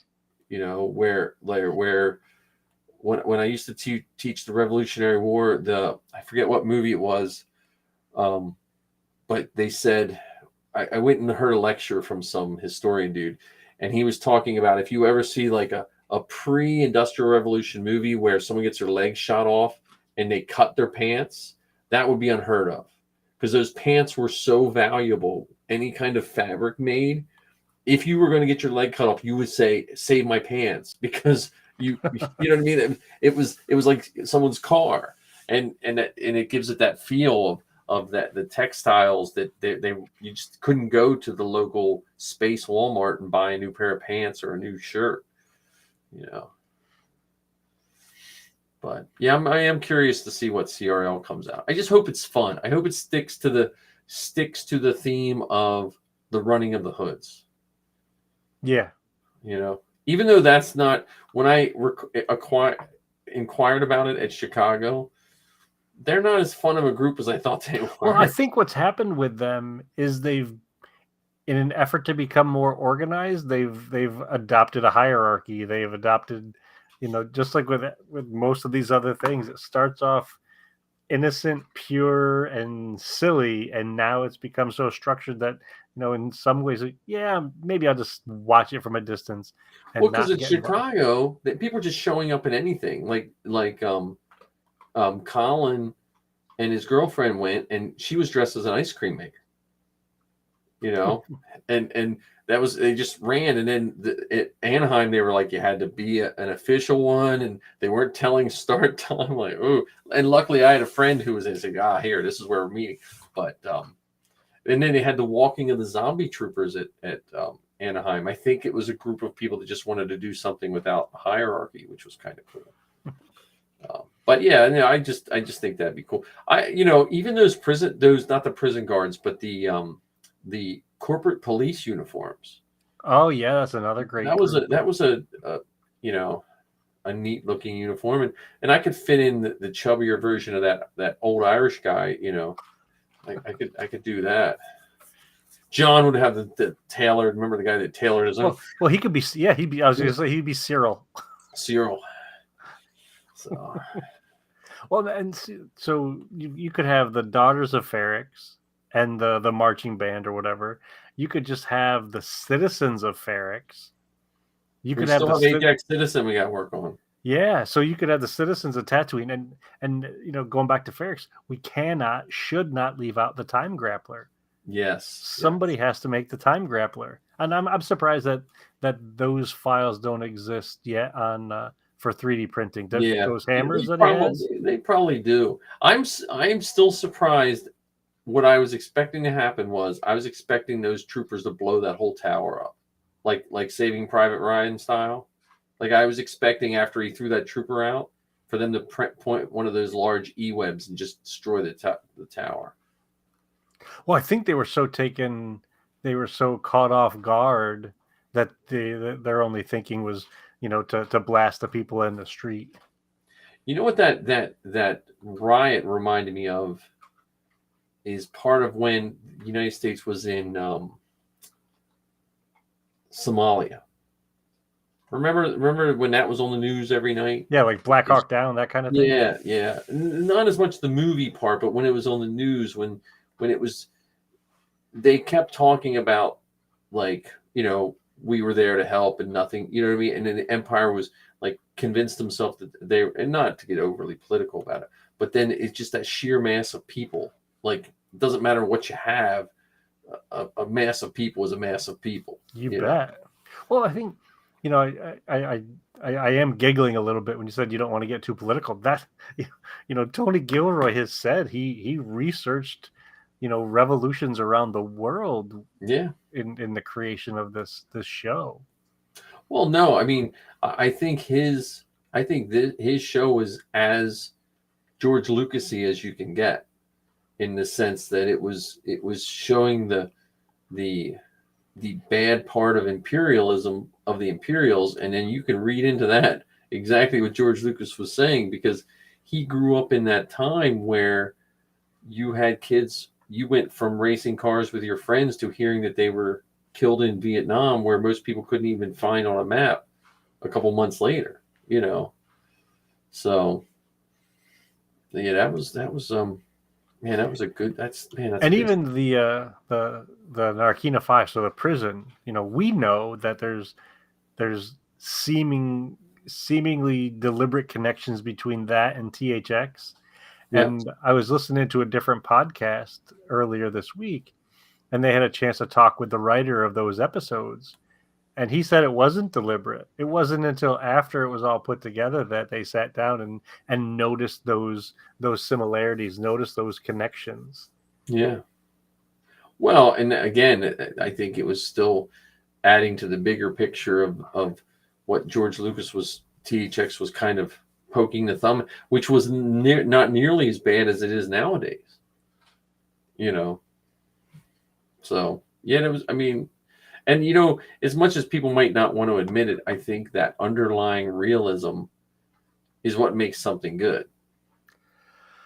Well, I think it definitely was what is one of the things that makes this good, because it's realistic, it's understandable, Well, maybe that's why it makes people angry. Certain people angry, and certain people like you and I enjoy it, but maybe it touches a nerve with some people more than. Well, yeah, because in some cases, talking honestly and openly about the truth is challenging, is uncomfortable. And I also think, now this is not a show for as much for kids. Like, my students did not really watch this. I have it hanging on my door when I'm watching, and I have one of my students, a high school student, that's on my robotics team, watch it. But I think what's nice about it is it does give kids a reference point that they don't even realize it's giving them. Yes. So in X amount of years, when certain things come up in real life, I think of the best example to me is the treatment of the Tuscans. What a better way to teach people how to possibly take care of indigenous people, or understand there's two sides to, what you call people, than what they see in the Tuscans. And they might not even realize that until later in life, when something, they're like, wait a minute, wait, so. Well, even so, you're talking about how people are treated. We could say similarly with Andor, how the environment is treated. Oh, definitely. Oh my goodness, definitely. So Andor lost his parents because of Yeah. a mining accident on his original planet, and he was, well, mining accident in quotes. Yeah, exactly. The accident was they worked them to death. And then in the prison planet, we learned that the prison and the creation of those parts was actually polluting the water on that planet. Yep. There's John's words of wisdom again. The greatest teacher you never knew you needed, and so glad that you have, or at least in our case. The sad part about it is, 10 years ago, I could have discussed that same, what we just said about environment and stuff like that, with my class. I cannot now. Really? Under the scrutiny that we're put under now, with if I say something about a company's hurting the environment, or we're talking, because it's acceptable not to believe environmental science now. I could have parents get me in, you know what I mean? Like, we have all that stuff. So that's the sad part of the of what has happened, because I can't have those discussions with my students. Well, even with that, I mean, we're at a place now in many ways that discussing something from two opposing views is much more challenging, because now it's not about just discussing the same thing from two opposing views. If your view is not my view, you're wrong. Right. If your view is not my view, you're a monster. If your view is not my view, then you shouldn't exist. It's gotten that bad. And the other thing on top of that is, to even go further now, there are certain things that we're supposed to treat as an equal view that isn't necessarily. There's certain things that don't have two sides. You know what I mean? Like Yes. there's so now we will have parents call that don't believe in the Holocaust, and they want they now luckily our school district has not made this happen, but some parents want the denial of the Holocaust to be taught as much and equal time as the Holocaust, which makes me say, I'm so glad I'm not a social studies teacher. So there is that. It's so fragmented when you try to have discussions. But what's really nice to turn it around to a happy. I had a kid today that wants to start a Star Wars club, and one of my sixth graders, and I was like, yeah, I'll start a Star Wars club with you. Now I have a robotics competition come up, so I said, look, we will have to figure it out and come up with something after the first of the year. But at our school, we have a license to show Disney films. We're not allowed to sell tickets, but we're allowed to sell food for fundraising purposes. Okay. And so we can have a Star Wars club and have a Star Wars night. Well, if that's the case, someone you'll have to invite to this Star Wars night. Yes. Well, my dream would be to have a Star Wars night with troops in there, but also do a panel for some of the adults on costuming. Look who it is. It's the great movie mogul himself. Dun, dun, dun, dun. Made it at the 11th hour. Right. And as we were getting ready to wrap up, see you next week. Yeah, I'll see you. It was nice to So John, we did talk pre-show, which you wouldn't have heard. We're going to try to tighten things up. Our goal is by January. My goal is to have a secondary computer set up here that it will record straight to Anchor. So when we're done, I hit a button and it publishes it straight to Anchor. And I will have a soundboard that we will have our intro and all that, and we'll try to do it all live. We'll do it Bill O'Reilly. We'll do it live. Missing a word there. Are you too? Yeah. I didn't know if you were too young to know that reference. No, I'm partially cultured. Okay. I didn't know if they had. Did they have Bill O'Reilly out in Ohio? No, I'm just kidding. I live in Lancaster County, man. We're like second cousins to Kentucky out here. So what did I miss? Stuff and things. One of the things that we'll have to figure out is what kind of musical cues you want to have for the different segments of the show, or even audio clips. Not necessarily music, but is there Morning an audio Zoo clip? style? What was it? Morning Zoo style. Is Sal going to write the jingle for our show too, or is that? I don't know. I can ask him. I'll have to ask him. So which one of us is going to sometimes cry? Well, I tell you what, though, I will recommend. We want to make sure everything's copyright free. Like, the misinformation about how you can use songs is causes a lot of people headaches. So I always deal with it with teachers. They're like, well, we're allowed to use up to 30 seconds of a song. I was like, yeah, that's not really a thing. Yeah. That's like someone started that back when they couldn't really check if you were using a song. But I'll say something to Sal. Zoe and him just did a big podcast, Good Friday or something like that. So they had Steele Saunders on, didn't they? Yeah, Steele. Yeah, they were harassing Steele, and Steele's always good. Sal's always good. They had a couple other people, but I told Zoe, I said, I think we're in the unreliable circle of podcasters because some of these people are like, yeah, I'll do it. Then, oh no, I can't do it. I'm like, okay. So, but and we have our Dinjarin on the way. My chess piece is printing. Did you hear that? I heard you got the hand plates done. Chess piece is on day 2.5 of a 3-day print. I'm running it on the slowest, highest setting. It's coming out super smooth. My neck chain for my Vader costume will be here tomorrow, so I will have, other than a belt, all the physical parts for my Vader. How are you doing the belt? Huh? How are you doing the belt? I have to get a 2.5-inch belt. It's just a 2.5-inch leather belt, and it buckles in the back. So your buckle and your boxes slide, so you can adjust them. But right. the buckle itself is literally riveted to the back of the belt. So I 3D printed that. I'm going to hit that with black paint and then hit it with silver, and hopefully that'll look nice. That's one of those things. If I don't like the looks of that, I'll probably just, they're like $20 or something like that. I'll just buy a belt buckle, you know. Mm-hmm.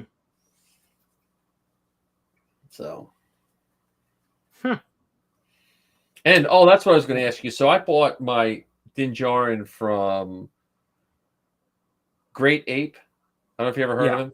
So I bought it from him, and it's because the other guy, the Imperial, the Galactic Armory. I don't like his gauntlets. Yeah, I'm starting to think that myself. Yeah, these gauntlets are 2-piece clamshell. They're not these big round, you know. And I bought them from him, but the scale on all the belt stuff is off. And I was telling Ken, it's the same exact file that I got from Three Demons. Really? So I don't know if this guy made the Three Demons file or how that works. But it's the same name, same scale, same everything. Because I thought I'll pull up the Three Demons one and scale it, and then it didn't work. So once I figure out the scale, I was trying to rewatch it because there's a spot in one of the episodes, which I forget, where he's holding one or two in his hand. Mm-hmm. It was when he was with Bo-Katan on the Imperial ship, and he threw them. Because I just need a still shot of that, and then I'll just scale it off of my hand. Season 1, episode 8, when he goes to put him on the Moff Gideon's TIE fighter. Yeah, I couldn't get a clean shot of it. I couldn't get a clean shot, like a clean still. If you get a clean still, send it to me. But I'm gonna print them, like I said, in 3 pieces so they'll light up. Are you gonna use the like trans red? I'm going to print it solid, make it nice and smooth, and mold it, and then pour it with clear resin with red dye. That makes more sense. Because the red, I tried to do the red for Safi's eyes, and I was never happy with it. So her eyes are printed clear and then spray painted with translucent red paint. But this time I'm just going to try to do if I do a nice smooth cast. I'm slowly getting out of my funk and getting my stuff built. Thanks to Ken, the Din Djarin thing kind of got me back in gear, and Zoe coming home's getting me back in gear. But the real question is, are you going to have Vader done by next Saturday? I am not. It's not so unfortunate. I know. It's not. Though I am almost closer to going to London though. That's because I got the room, and I've reached out to possibly getting tickets if I don't get the tickets for the podcast stage. So we shall see. So you'll definitely see the running of the prisoners then. Maybe I'll just be one. I'll just dress up like one of the guys that saved them. I'll just put a whole bunch of foam on me and be one of those guys. Was it Freedy and did you guys watch Willow? Yes. Is it good? Mm-mm. You say not good or didn't watch it? He's trying to get a still. I didn't. Heather watch and I enjoyed it. Yeah. You liked it? Okay. Just I one like the thing movie. I'll say about it is it's not written like Andor. Yeah. Wow. I think Willow, to me, like I like Willow, and I watched it a couple times, and I had the girls watch when I was little. It didn't hold up as well as I thought it would, which I know is like sacrilegious to Lucasfilm people. Like the last time I watched it, it was good, but it didn't hold up like Star Wars held up to me. Although it did have the first on-screen transformation. Yes. which goes back to what I was saying earlier about Lucas and pushing technology and filmmaking and storytelling. Yeah, it's a gorgeous show. I mean, the costumes are fantastic. I think Val Kilmer is underrated in that. Oh goodness, yeah. Like that, like I like Warwick Davis and all that, but I always liked. And I was big in my D&D mode when I watched it the first time, so I was like all about Val Kilmer. Was it Bad Mardigan? Is that what his name was? I just liked his costume and And the Willow show has got great costumes too. Yeah. Okay, so I got a mission report. Okay, let's hear it. I sent you the still, or as best as I could. Oh, okay. Yeah. See, that looks way too big. It looks too big, and then so obviously he drops the first one, and then he goes and gets the other two off his belt. You don't get a good shot of that one, but you can kind of use his hand as a reference because it goes over top, and then obviously he lets go. And then let me see if I can't get that one. Hang on. What's your mission report? The one you sent looked to be the right size off of that. Yeah, it just seems really big. And so I see this with Sabine a lot. Everyone makes their armor too large with Sabine, and I don't want to do that with the Mandalorian. Like it, You mean like I did? No, yours didn't look too big.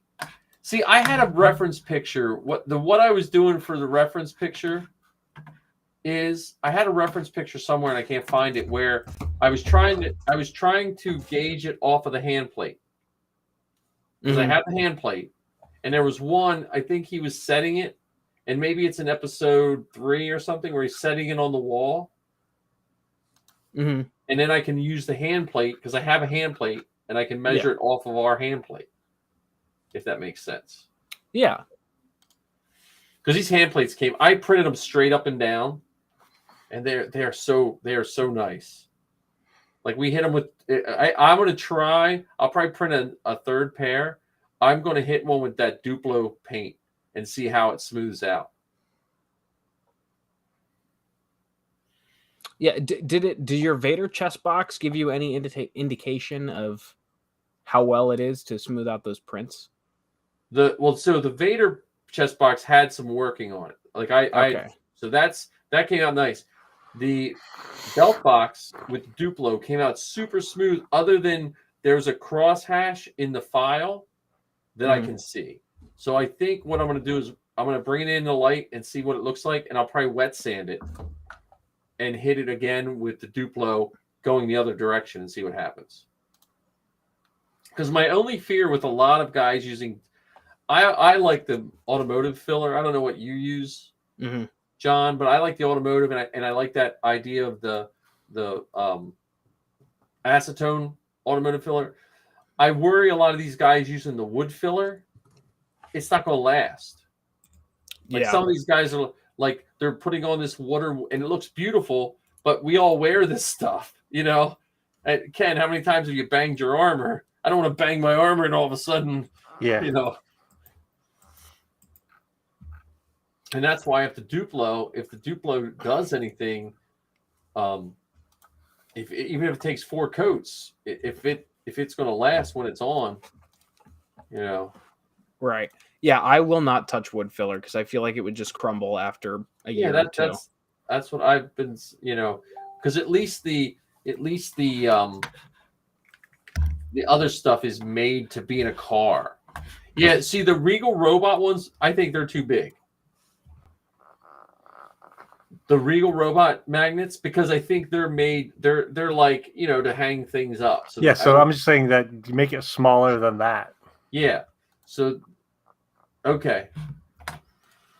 So, yeah, I just got to play around with it and just get, again, So, wait, is this officially licensed? Yes. The Regal Robot stuff, yes. But it's not. it's not licensed as a prop. It's licensed as just to sell. as a house magnet. But if you read their description, though, it says at 2 inches in diameter, the magnet is the same size as the show prop that inspired it.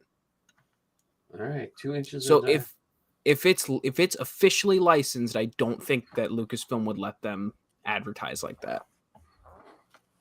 So maybe they are 2 inches. It seems too big. Jesus Christ. Well, that one of mine might be 2 1/4. We are 3 nerds at 10:30 arguing how big a fictitious essentially grenade is. It's only fictitious if you don't believe in it. Well, it's real. I mean, I see it in that person's hand. That's fair. You've got me there. Yeah, see that centerpiece? I'll just do that with clear resin, just like that. Mm-hmm. And then there's an LED panel that I think it has 6 LED lights in it that I saw someone building one that which probably someone sells, and I just see what that, because I was looking at tea lights. I was like, I can just rip a tea light apart, LED tea light, and tape it in there. But see, but you got to go the extra mile. You got to put the rotating LEDs in there. Yeah. Well, yeah. Once I get one built, then we can play with all the fancy stuff. Yeah. I just got to get it because that's something easy I could run on the small printer. I can just run, a bunch, and like I said, I'll just mold the lens. I've seen some where they make that outer ring clear, which I don't understand that.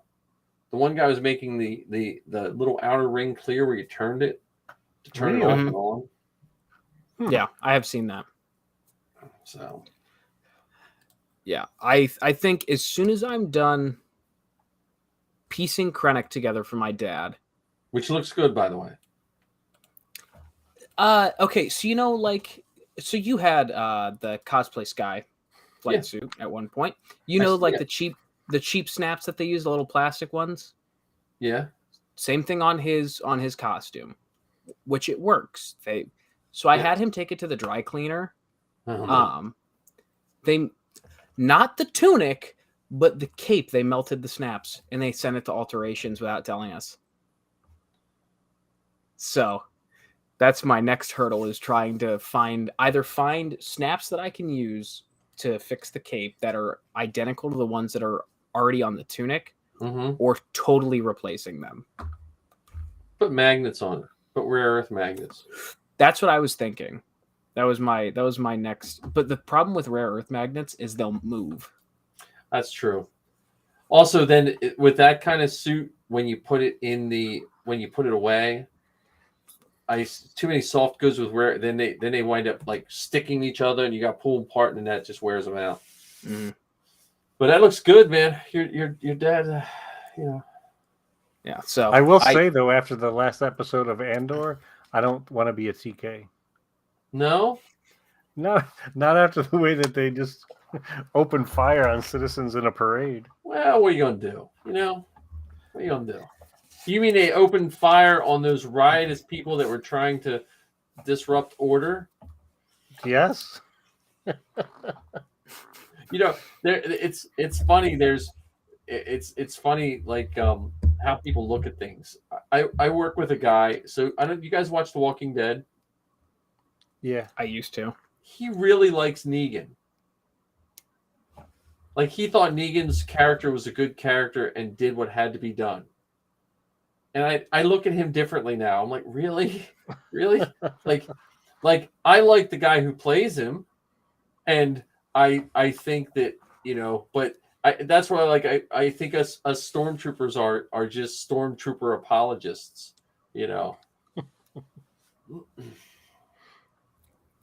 It's all right. I was getting harassed in the group chat that we have for the Ohio Garrison. Yeah. Because I told them that I was doing a Sand Trooper instead of a TK, and they're like, "No, you got do a TK now, and then after a few years, then you weather it into a Sand Trooper." And I'm like, "But why? I like the Sand Trooper better." And then it turns out we are all vertically challenged. I will put it that way. except for one guy. He wants to do a heavy weapons trooper, so he looks like our commanding officer, and we would be his mini-me's. Ah, there you go. There you go. Well, but the heavy weapons officer, don't they basically look like a sand trooper? Yep. They're just a shiny sand trooper. To the average person and any other fans that don't play Battlefront, they're just like, look at that sand trooper. Yep. It's an awfully clean sand trooper. So, well, they could be the ones from I never liked the sand troopers that they put in the special edition. I liked everything about the special edition, but there's 2 walking by sand troopers that their weathering didn't look right. They looked too dirty. Yeah. It was like they rolled around in the dirt. So could have been tags and bank. Yeah, maybe. Could have been. So yeah, next week I'm gonna have to see if I can do this because I have to pick Zoe up at like midnight Wednesday night at the airport. So I don't know what traffic, and I've never driven to the Philadelphia airport in the middle of the week. So I am. Well, considering you're going at night, it's not going to be that bad. Yeah, so I'll probably be able to do a little bit, but John and I could do an episode of something. I can't wait. I can't wait for her to be home, and then that's a whole nother adventure. But she's living, like I said, she's at Batu right now. I'm like, oh, come on, really? Batu rubbing it in. She spent all of Saturday at some old theater that showed all 3 Star Wars movies, like back to back. They did like New Hope, and then there was an hour break. Then they did Empire, and they did a 2-hour lunch or dinner break, and then they did Return of the Jedi. So sounds torturous. She got to do that with Matt Martin all day. Wow, that's did awful. He do any, I feel did so he do bad any, for her. Did he do any like intro in between them or talk? No, he was just there. He was just there as a person like her, because she said they went to lunch and one person recognized him, or 2 people recognized him. But yeah, he was just there like a normal, like us, like a normie. Normie. Damn it, Ken. Did you guys see the footage of the Falcon interior that Matt and Marty shot? Mm-hmm. I saw a couple of the pictures. I didn't see. Yeah, I didn't see the footage. I mean, the pictures of that dude's basement. I was like, man, I'm just gonna burn my basement to the ground after seeing that. Speaking of the Falcon, tell John Picture the of good Marty. news from Ark. Oh yeah, Ark, our #1 fan in Maine. His friend owns an inflatable place, and he ordered an inflatable Falcon. So if we were in Maine, we could rent it for $100 a day. All I'm hearing is road trip. Road trip to Maine. So we got to figure out the 2 days that Maine has its summer and go one of those 2 days. Make sure there's no crabs nearby. Or are they lobster? And be bit by black flies, mosquitoes, and leeches. Potentially bears. That's what I remember about Maine. No, there was nothing left of you once the bears got there because of the insects that eat you. No, there was these black flies. Like you ever been bit by a horsefly? And normally the horseflies, there's 1 or 2. These black flies are like swarms of like mosquitoes biting you. I'm like a 98-pound 8th grader. There wasn't much left of me to bite when it was all done. Yikes. I was like, I'm never going back to Maine. When I spent a week there, like helping this camp out, like doing some kind of like mission work. I was like, oh, never again. Even for the inflatable, you'd have to zip it shut just so the flies don't get you. Well, maybe they don't like the smell of the plastic. Yeah, maybe the plastic will be an automatic deterrent or repellent. Yeah, there we go. But yeah, it was really funny when Ark said that his friend bought one. All I'm hearing right now is road trip and live show. Yeah. No, I picture Ark will do videos of him in it. Magic Jump will then sponsor him, and he'll have his own inflatable Falcon show, and he'll travel around the country spreading inflatable Falcon to the kids, and we'll just be left here with nothing. like some sort of Star Wars Santa Claus. Yeah, yeah. There was a troop. There was a troop that they had an inflatable Falcon at, and I was trying to find it through my. This was like probably 4 years ago, and it was somewhere in California. They did a troop where it was when that thing first came out, and they had the Falcon set up, and I cannot find that to save my life. You sure it really happened, or is that just like a fever dream? I'm about 96% sure it happened. That's pretty high. I mean, really high. This was before I was infatuated by the. I think it's how I first saw the inflatable Falcon,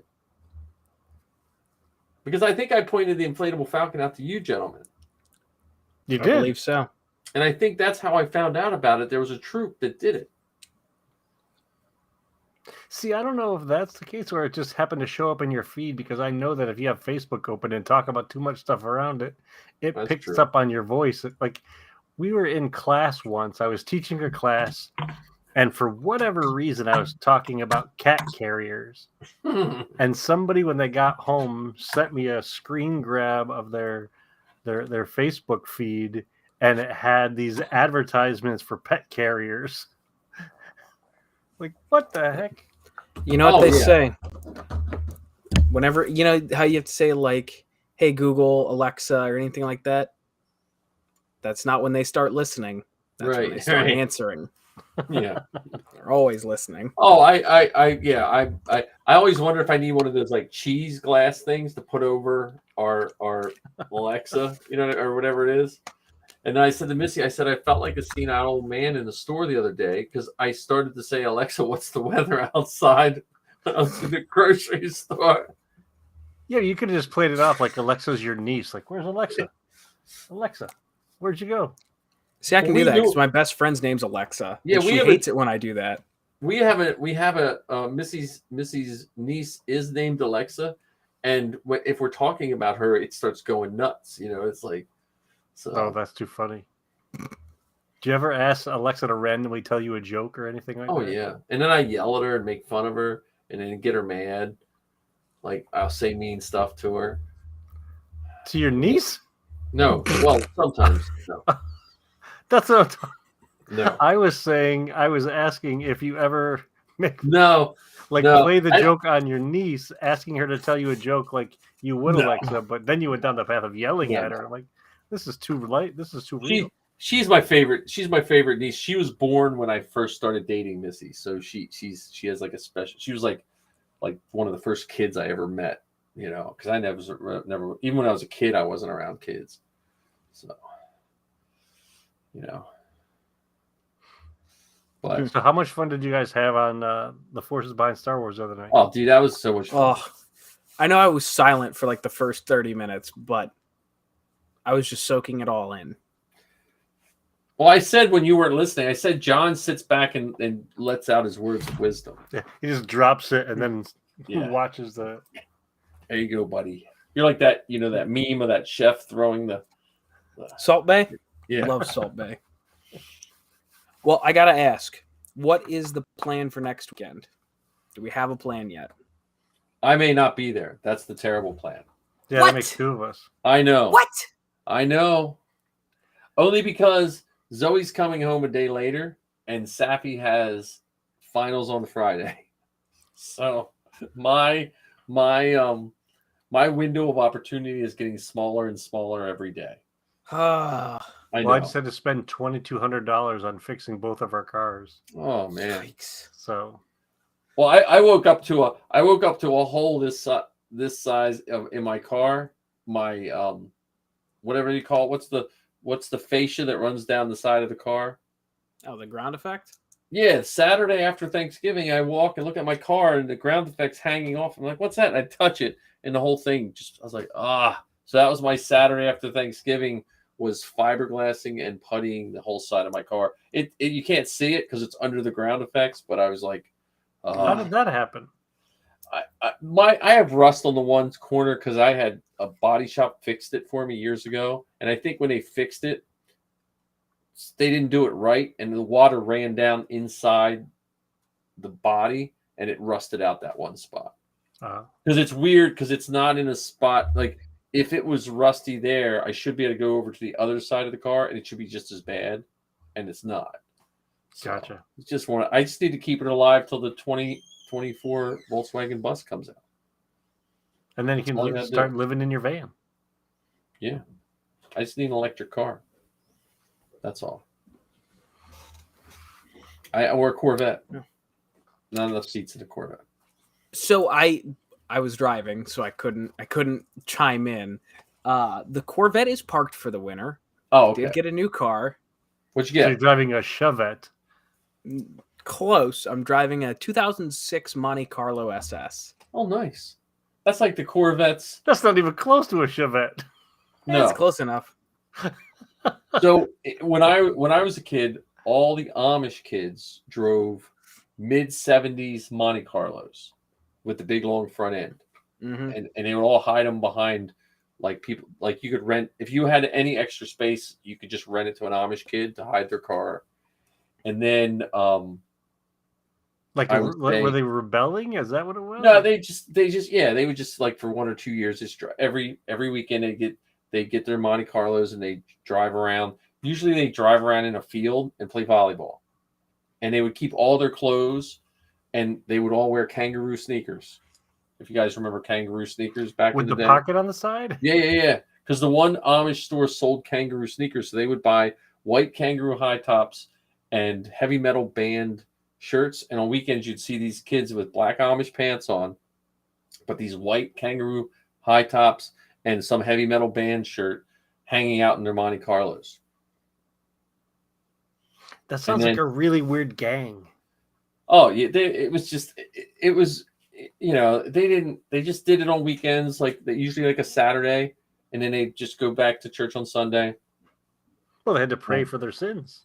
Then they just hung out, and then they just, then they usually outgrow it in a couple of years because they realized I have an 8th grade education, and if I get excommunicated from the church, I don't really have much, and they would sell their money. You could get Monte Carlos like super cheap there for a while because they'd be selling them off. Still can. Yeah. So, well, not around here. There's such a,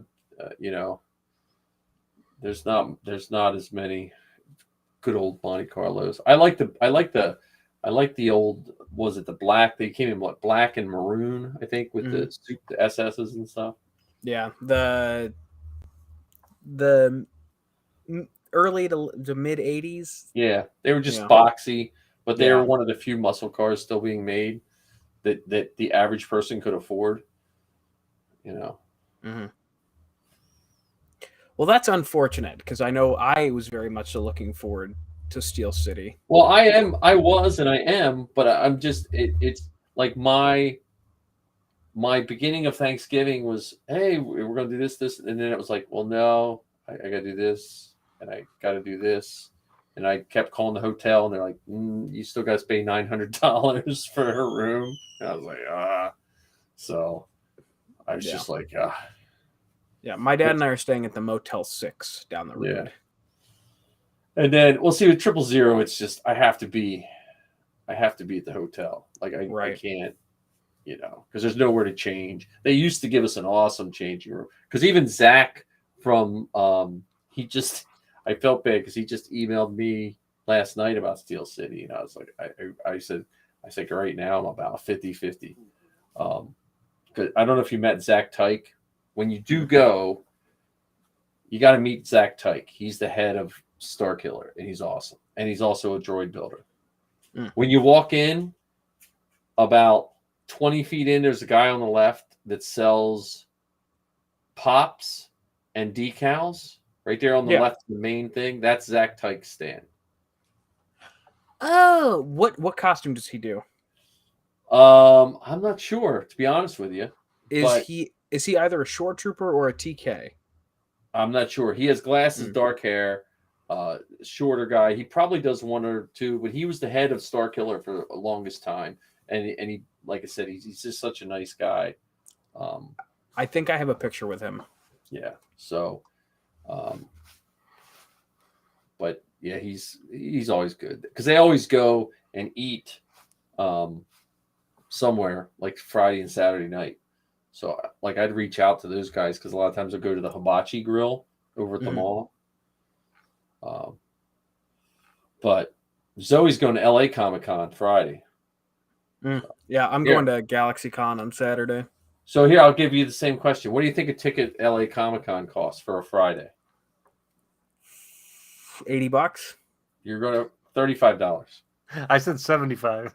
How much is Saturday? I don't know. She's just going Friday because she has class on Saturday. I paid. Wait, what? She has class on Saturday. That's gross. No, that's how her whole semester was. She has LA studies on Saturday. She has to work it during the week. Yeah, she has her internship during the week. That makes sense. But their classes, they study the history of LA, so they went to like the observatory, and whatever they're learning about, they go to that location. Oh, okay. So it's not, though Zoe's roommates were like, this guy doesn't give any A's ever. And I was like, Zoe, what do you have in that class still? She's like, oh, I have an A. Because Zoe does her work, man. Zoe's like, 100%. Yeah. That's a little annoying, though, that it's $35 because I paid $50 for Saturday for Galaxy Con. Really? Well, we had a con in Harrisburg. It was $50 a day, and it was third the size of Steel City. What? It was $50 a day, and you had to pay $10. You had to pay $10 to park at the Harrisburg Farm Show, which has more parking than the entire city of Lancaster, but you still had to pay $10 to park. So I was like, what? Yeah, they're gouging. That's why the Oaks place, to me, if they just had a hotel like Steel City, just close like Steel City, it would be the best. I still think Steel City is the best con ever for money and value and all that kind of stuff. But the Oaks is that you don't pay for parking, and it is humongous. Mm-hmm. Because what did the Philly Fan Expo cost for tickets, Ken? I don't remember because I was there with the Mercs. Yeah, I was too. But I bought a ticket, but I forgot. But it wasn't. If I had to bet, I'd probably say $50 or $60 a day. And I think parking cost me $50. Oh, easily. Yeah, per day. Yes. Like the one year we were like, well, let's just stay in a hotel 2 days because parking was free. So, but like I'd like to try Awesome Con someday. Marty keeps telling me how good Awesome Con is down in Maryland, in Baltimore. Try Steel City in April, if I can get a hotel. I'd love to do some of these events in other states with other groups. So I was telling Mike earlier, John, that I did some armor build. Well, not armor building. I worked on my gaffy stick with some folks from the 501st here in New Jersey, and it was so much fun. The folks were so nice, and they're actually going to an event this weekend. I think it's this weekend up near Long Island, no, maybe it's in the Meadowlands. But they're all getting together, and it's like they're going to have Han Solo and Carbonite. They're going to have IG-11. They're going to have the trash compactor scene. So they have so many things that they have to set up, and they were very nice. And I'd love to get to some of these other events in other states just to see if those folks are as fun and open and as cool as the 501st guys and gals that I met this weekend or hung out with this weekend. Yeah, the Ohio Garrison guys they're cool. I know at the very least we have a Hoth display for Galaxy Con. Oh, nice. Like with an E-Web and that kind of stuff? No, just like an ice wall with the like all the pipes, electrical and tubes. Yeah, the electrical components nailed to the wall. The someone in Western PA has an E-Web. It might be in Western PA or Ohio, but they used to bring the E-Web to Steel City, and they'd set it up outside. Ooh, that's dangerous. This was right where the parking lot. No, I think they did it for the con. Like you know what I mean? The con had them set up and they would just stand there and take pictures with it and stuff. See, I would love to do an eWeb, but like I said, my next project, as soon as I get Krennic done for my dad, I want to do B2 EMO. I have to do him. He's adorable. And I still haven't decided if I'm going to dip my toes into the electronics yet, or if I'm just going to do a static one. You might just be able to get a kit. That's what Ken and I were talking about. Like some of these guys will just sell the kit where you put it in and then learn it after you have it. You know, right? But with it being such a new droid, I feel like Badly will have it. I'm telling you. You wait a couple months and he'll have it all up and running. Yeah, which I did finally add him on Facebook. Yeah, I saw you and Marty and then a couple other guys had him. And I was like, you know what? I'm just gonna throw a friend request out there. Yeah, and he has like you can do a Patreon where you get all his files, and then you can buy individual files. His stuff is really good. Like his chopper, it's built to print with almost no supports from the bottom up, and then all the electronics plug right in. They just like snap right in. Mm-hmm. So.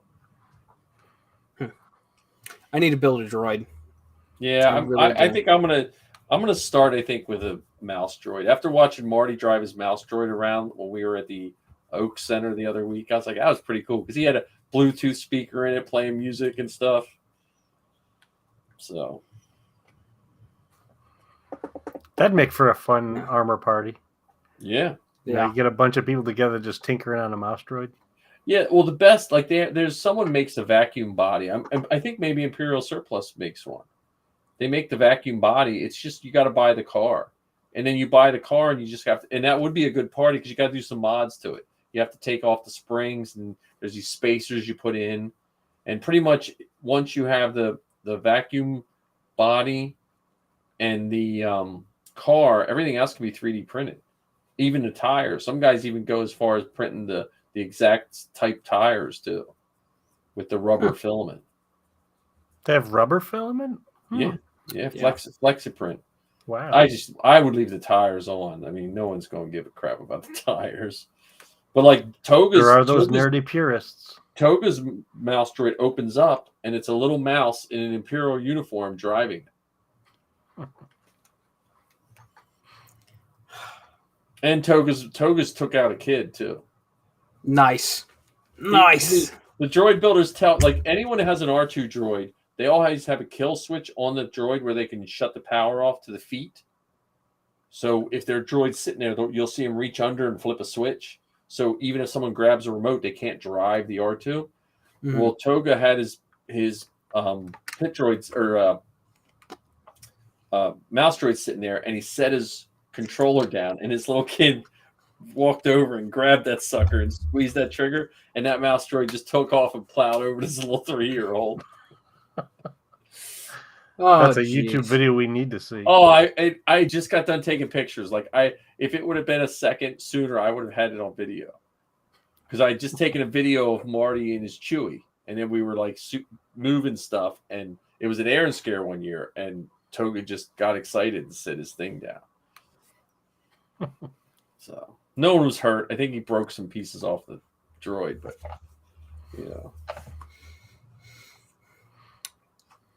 But yeah, this chest plate should be done, and hopefully it's sized right. We'll get the detonation and the rest of it, like the leg armor. Once I have my heat sink back for my printer, I'm just going to run them tandem, just boom, two at a time, and we'll. Now, are you doing the Durasteel or the Beskar? The Durasteel, the chest plate. Oh my god, that's one piece. Yeah. I'm printing it all one piece. It's standing up diagonal on my Soval right now. Yeah. I mean, it's that's how I printed my my Beskar. Yeah, so it's all in one piece. It's the two sides of the center, and then I'll print the lower ab, and then I'll just do the shoulder bells and all that stuff. And like I said, I'm just doing it on the slowest setting, so it takes X amount of days. Now, are you going to do? Or no, never mind. I don't remember if he got his thigh armor repaired before or after? I have, so the files I got came with damaged and undamaged pieces. Okay. So I'll just print everything. I'm just going to try to print everything in one piece if possible. So we don't have any seams to fill. Yeah, everything but the helmet. Or no, I guess you could do the helmet. Yeah, well, the helmet, like me and Ken were talking, that's the helmet I didn't buy the file for yet. I just haven't decided what file I want to use. What I would love to find is a file that has, the center strip. I want a file that's separate.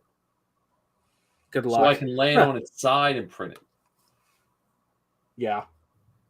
To just get a better, cleaner print on it. I see what you mean, but then you're gonna have supports in the grooves. No, I just turn supports off. My Sobel doesn't need supports, man. It defies gravity, buddy. You know what? Fair enough. No, I mean, got me there. I print with very little supports. If you run it slow, you would be so surprised at the few amount of supports you need. I'm notorious for printing as fast as humanly possible, as thick of layers as you can get.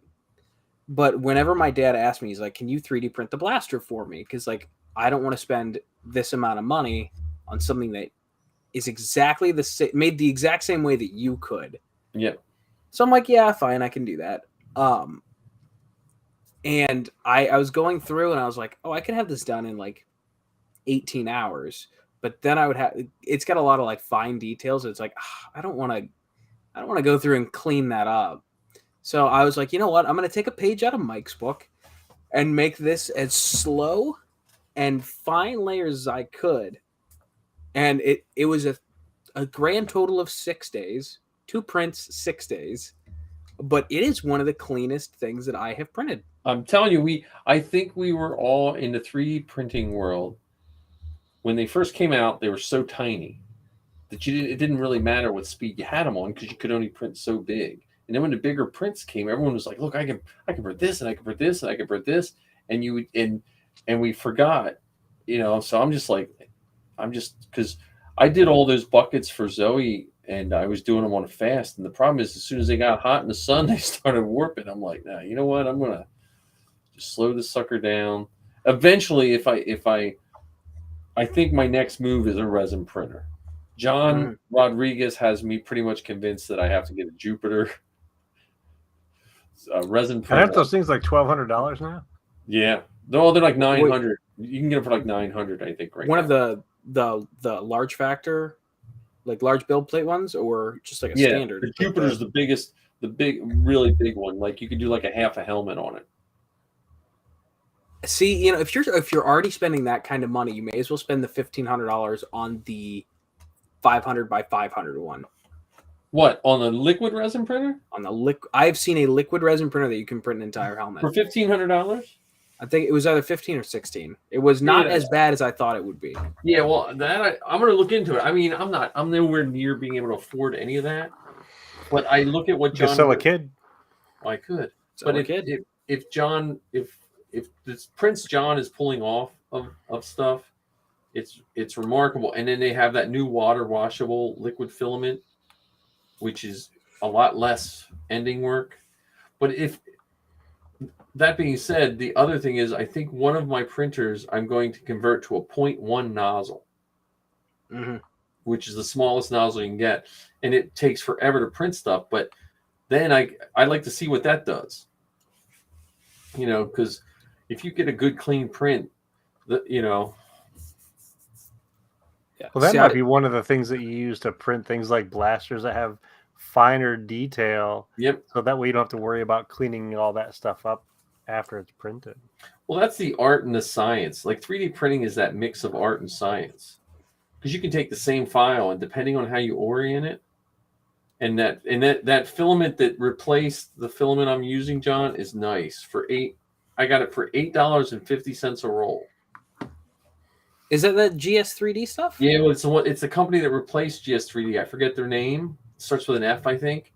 But they were running a special. If you bought it without boxes, it was $8.50 a roll. I was like, I'm fine. There's still Ziploc. There's still air vac in bags. And I got all gray. I bought 12. You had to buy, I think, a minimum of 12 rolls or something like that. I was like, oh, I'll buy 12 rolls of gray. That's insane. Why would you? I feel like that's just like, hey, we don't feel like putting this in boxes, so we're going to give you a discount. The boxes cannot be that expensive. My guess is either it was like something happened to the boxes, or it was stuff that was labeled maybe still GS3D or whatever that they just, but it's working fine for me. So, and their silver it's just so nice. It's just so nice to use. So that's our 3D printing corner. So, but by next time, at least I should have at least, I'll have at least one chest armor done, but I'll probably have both of our chest armors done. And then I'll just go right down the torso. I'll do the back plate last though. I am still in the camp of it is so unnecessary to have a back plate. Yeah. Especially for the Durasteel Mando, because his cape, other than the bottom of his cape, it is totally clean. Yeah. Now the Beskar, if you go into the season 2 or the Book of Boba Fett Beskar, then that's where you get. Is it the same backplate? I don't know. No, so the Durasteel is brown. The Beskar is obviously Beskar Chrome. Yeah. But like the only difference is the cape and is slightly burnt that you might be able to see it if it is torqued high enough. Yeah. Are you going for approval, or is this just going to be like a side project? Who knows? Well, I might as well build it. I'd like to build it for approval. Like we said, it's not any harder or easier with this, but you can build it for approval and then just wear it anyway. So yeah. Again, the helmet's going to be the thing that I have to decide: do I want to buy one, or because my head won't fit in the Hasbro one. Print it. So print it. You will be much happier. Yeah. Well, if you buy one, so like I bought one initially because I also didn't want to print it. Granted, I only had an Ender 3 at the time. Yeah. So printing a helmet on that would have been a nightmare. It would have been 12 pieces. Yeah. But like I bought one and I was like, wow, this is way too big for my head. So granted, I still haven't printed one for my costume because I like the interior of the Hasbro one. Yeah. But I would have been much happier if I would have just printed one.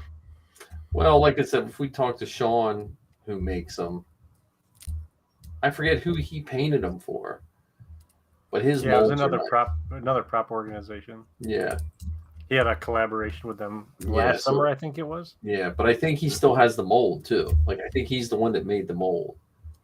Yeah, have you seen his molds ever? Oh my goodness, man! He's he's the Martha Stewart of mold making. Like his molds are works of art. My 3PO arm mold, I based off of how he built his mold. My new one, I made a new forearm mold, and it's pretty sweet. And my 3PO head mold that will be done over Christmas break is based on that same nice looking mold. It won't look like one of my shit molds from. So hopefully have a one-piece 3PO around Christmas time for anyone who wants a 3PO head.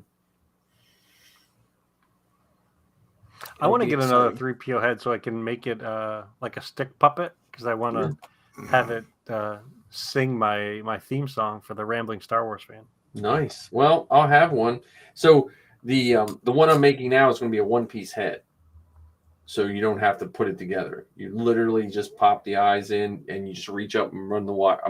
I'm trying to make it where there's no finish work at all. You literally just take it, cut some holes for the wires for the eyes, and paint it.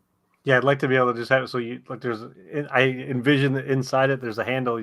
When I pull the trigger, the light where the mouth is lights up. Yeah. There you go. See what I want to do. I really want to 3D print a 3PO head. And I don't know what costume. It would probably be a custom Mandalorian. But I want to hang it from my belt and wire electronics through it of just like the random like 3PO lines of like, oh dear, or oh my. And just and somehow finagle the like how Marty has his chewy noises, where he would just like say things just dangling off my belt. Well, there's a device, because I looked at building 3PO heads for people. There's a device that has a motion sensor in it, and you can record anything on it. Really? You can get them. You can get them on Amazon. They're for Halloween, so you can record whatever you want. And because I was going to position the motion sensor in C-3PO's mouth, so when someone would look at it, then he would say something to it. Oh, that would be cool. So it'd also be cool if you could figure out a way, like John was saying, that you push this button, it says that. You push another button, it says the other phrase. I just do a iPod shuffle or an iPod thing, and because Marty's is just on a loop and he just knows where they're at. So he'll just hit it twice if he needs to do a certain growl, and he's been doing it for so long it looks seamless. The girls used to wear iPod shuffle like Spider-Man on their hands when they were Jawas, and they would just hit the thing. Yeah, I need to do something. I feel like such a bad costumer. I haven't done anything in months. You got TK, man. I know. I'm Droid Spike. Ken, not exclusively Wednesday nights. Can you remind me? You're gonna get a random text at like 11 in the morning on a Sunday. Droid Spike ? See, that's fine because I know I'll be home because the Brown. Well, unless it's a home game. Either way, I will remember because I will be off. But at 11:08 on a Wednesday night, when I'm just sitting here chatting with you, I've got so many ideas going through my head. Wait, did I give you a clone pilot? I also need to do that. I need to see. That's one I'm afraid to cut the lens out. Cut from the inside. Cut with a Dremel from the inside.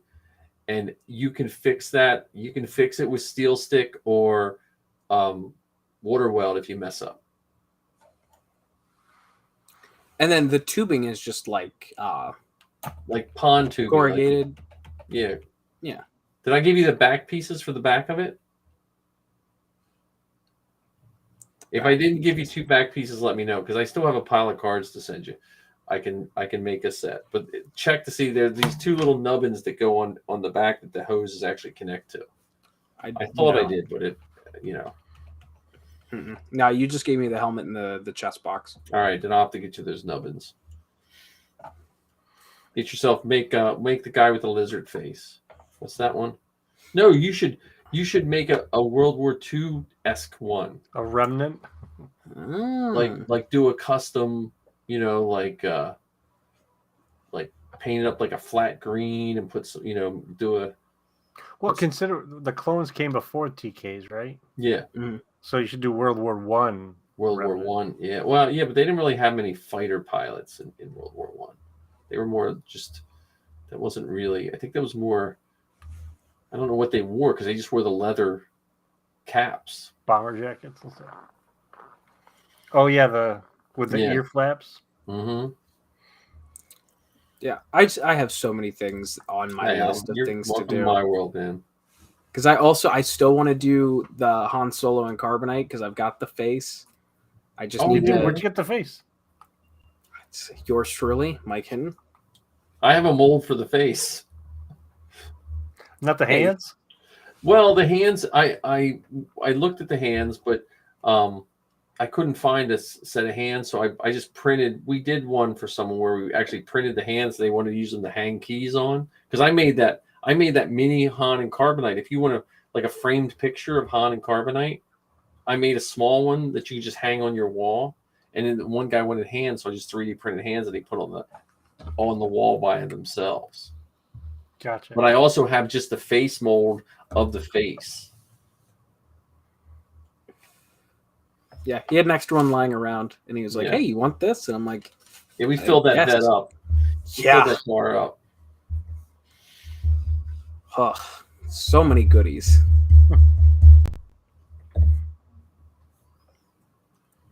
It's been another great show tonight, guys. Yeah, I was gonna say 2.5 hours. You guys were at it.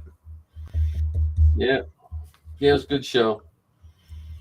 So I don't know. Yeah, if I still think even though Andor's not showing anymore, I mean, we don't have another episode for a while. There's still a lot that we could talk about with. Oh yeah, John. I did a review of my new books. Here. So remember the books I bought? Oh yeah. So I got that, and I got that, but I got my second load today. I got 4. Saga of Rey, Naboo, Imperial Troops, and R2-D2. Very nice. Very Highly nice. recommend. That was $41 with shipping for the second load. $10. That's not. Yeah, I was gonna say that's not bad at all. Yeah. Well, gentlemen, sorry I missed the first hour and a half. I'm glad I was able to make it for the last hour. Yeah, it was great. All right, gents. So, have a great night. We'll catch up with you soon. See you guys next week. Later.